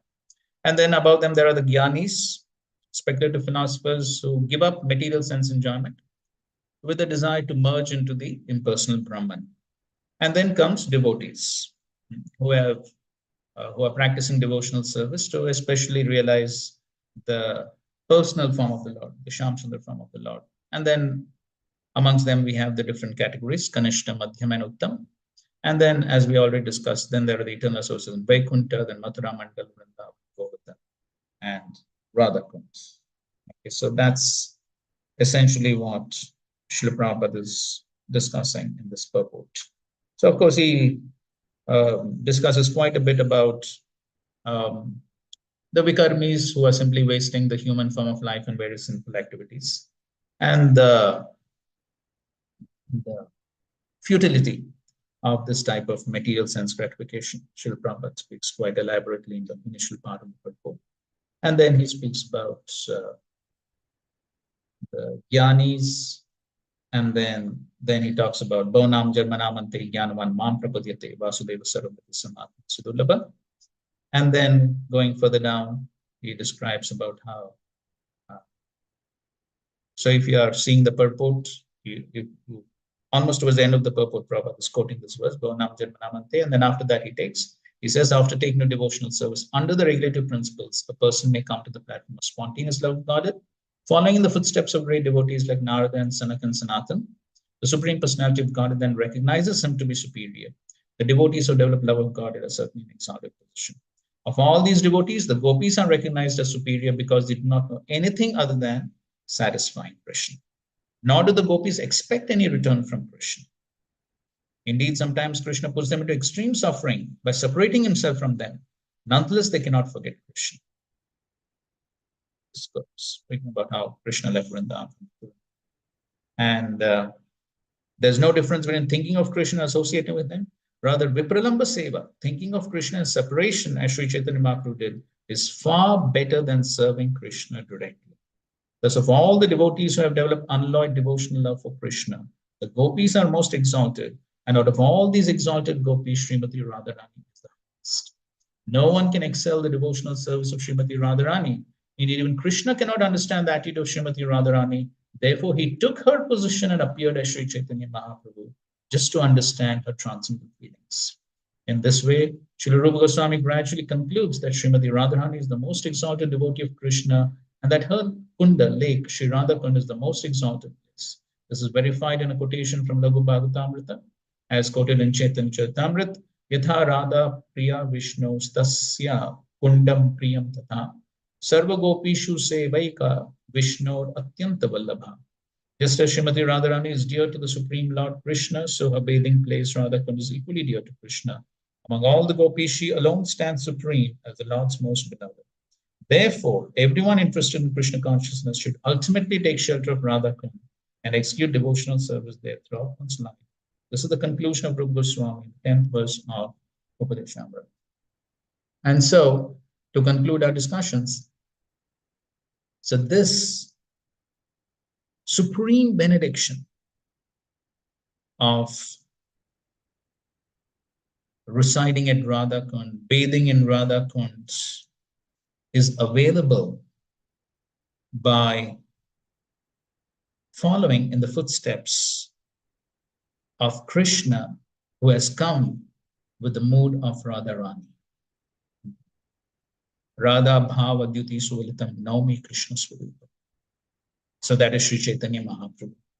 So Sri Chaitanya Mahaprabhu has come to give that love, to taste himself, and then to distribute that love of Srimati Radha. That is what Sri Chaitanya Mahaprabhu has come to do. And so, by following Sri Chaitanya Mahaprabhu in Parampara, one can get the topmost benefits of residing and bathing in Radha. And that is what is available within the International Society for Krishna Consciousness by the causeless mercy of His divine grace, A.C. Bhakti Swami. And that is our extreme, unlimited good fortune. And we have to recognize it. By simply following the instructions and teachings of Srila Prabhupada and the spiritual masters in Parampara, we are being offered this highest, topmost benediction. And therefore, Srila Prabhupada, as His Holiness Bhakti Charaswami Maharaj would often quote, would say, never leave ISKCON. So it's not about just remaining within ISKCON, but sincerely following the instructions of Srila Prabhupada. And by doing so, one is following Sri Chaitanya Mahaprabhu, who has come to offer us this topmost benediction of the love of Srimati Radha. Thank you very much. Hare Krishna. So, Madan Sundar Prabhu, if you're still there now, you can decide what is to be done. Hare Krishna Prabhuji. Thank you for the wonderful presentation. I know this is already 3 o'clock. Maybe if there are 1 or 2 questions, we can take that.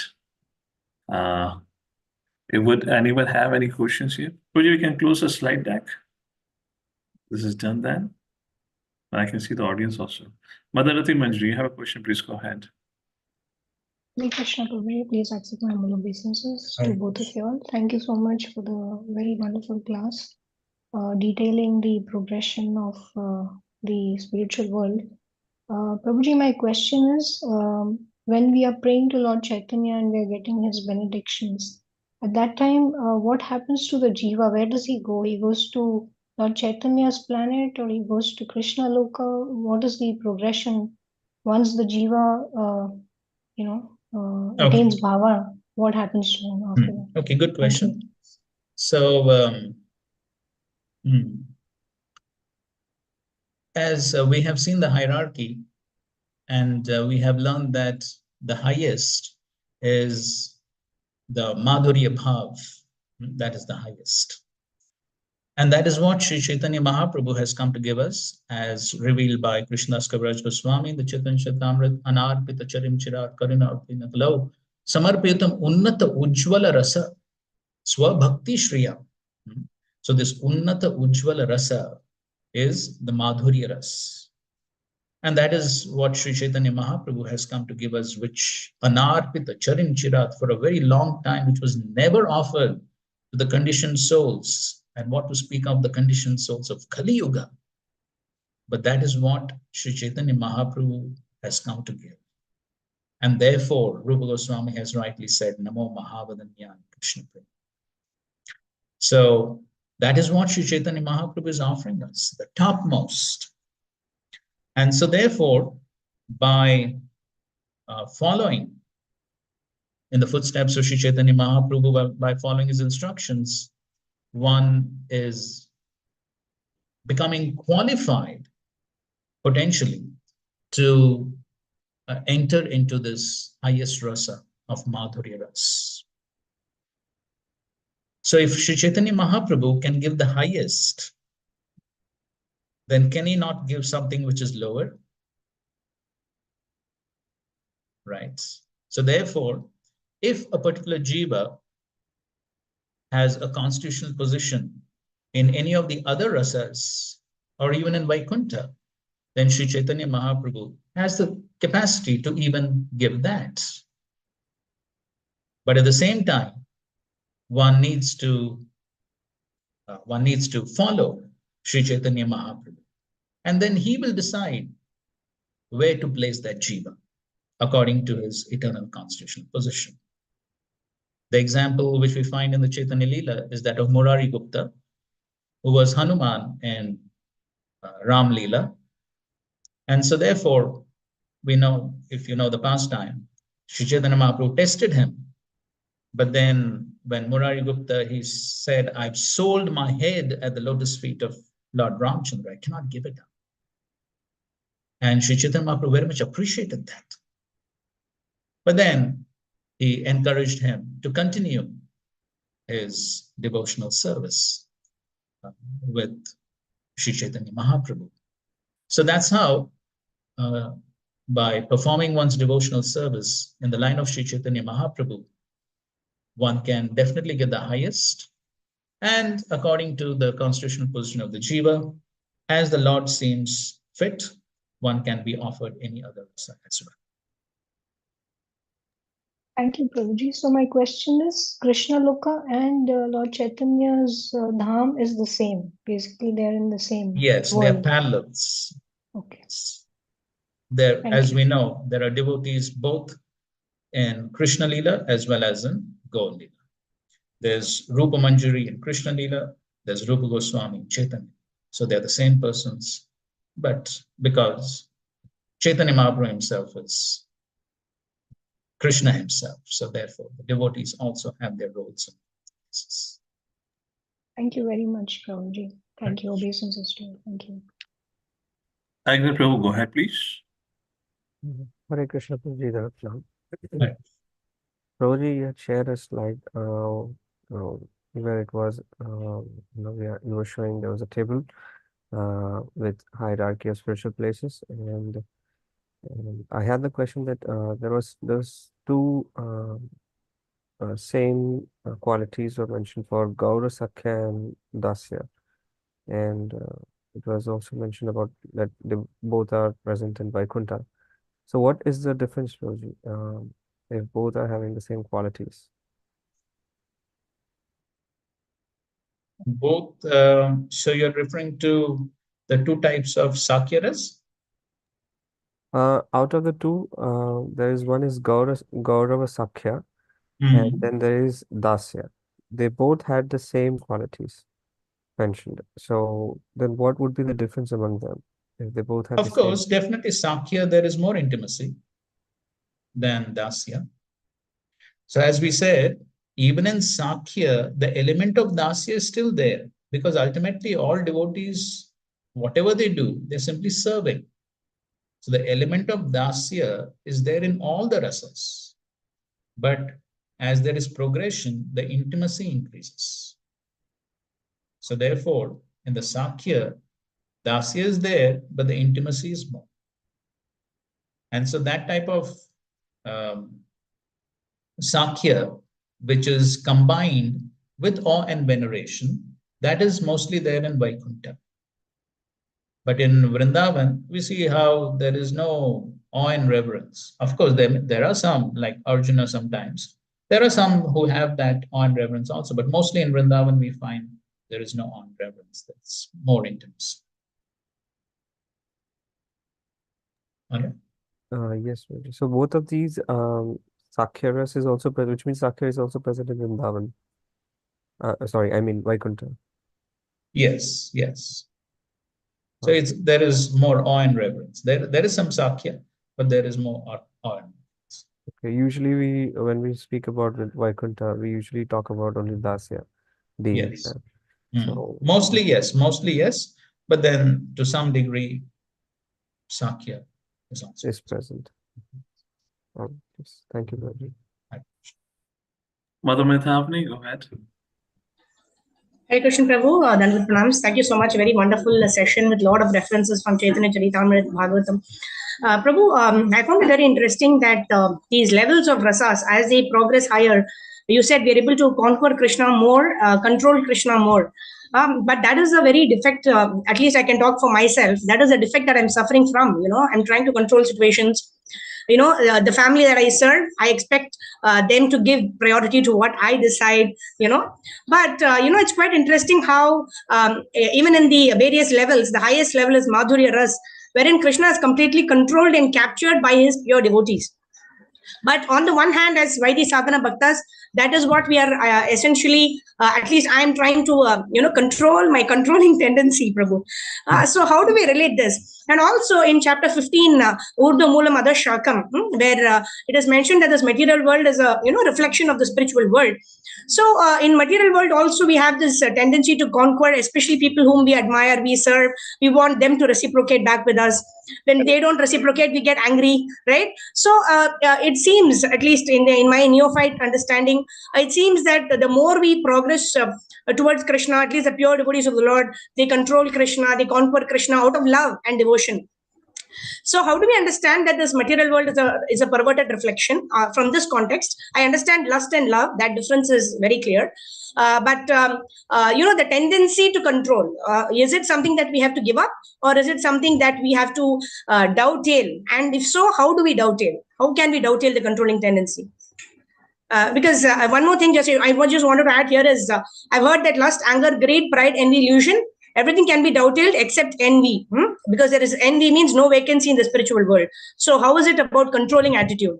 Hare Krishna, Dandavat Pranams. Hare Krishna. Interesting questions. So yes, the material world is a perverted reflection of the spiritual world, and so therefore those same conjugal feelings or conjugal so-called love affairs become the most abominable in the material worlds, right? What is highest in the spiritual world becomes the lowest. So that's how we understand that's a perverted reflection. And all the other rasas are also present in the material world. So there is Sakya, there is Dasya, there is Vatsalya, everything is there in the material worlds. And that's the reason why people like to make friends. People want families. The basic principle is to have all these relationships. But then everything is perverted in the material world. And because it's perverted, all the relationships are based on lust rather than love. So in any relationship in the material world, one is always thinking how the other person will satisfy me. That's the perversion. The relationship is there, but one is thinking how the other person will satisfy me. And as long as that feeling is there, then that relationship will ultimately be frustrated.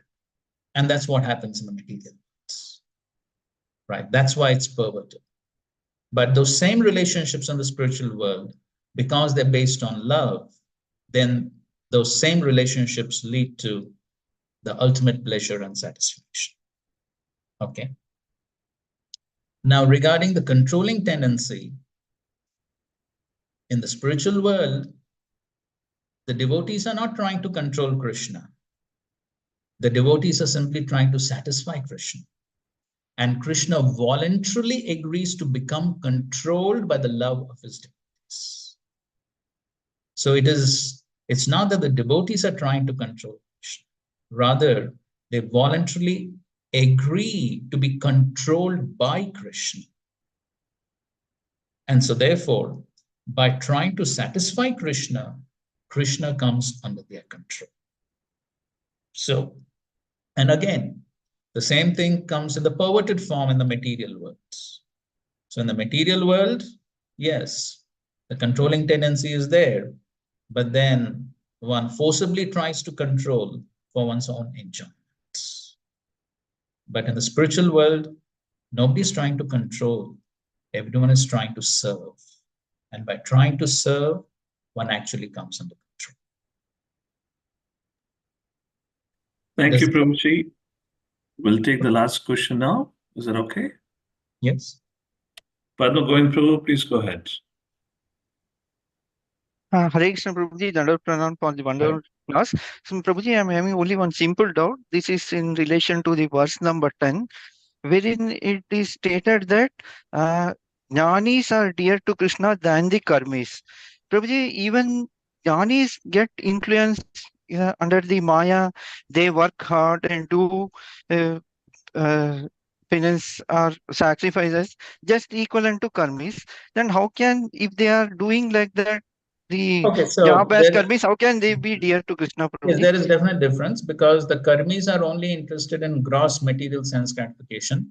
The jnanis give up gross material sense gratification and their goal is liberation. So even though the goal of liberation is also selfish, but it is a higher goal than simply gross sense gratification.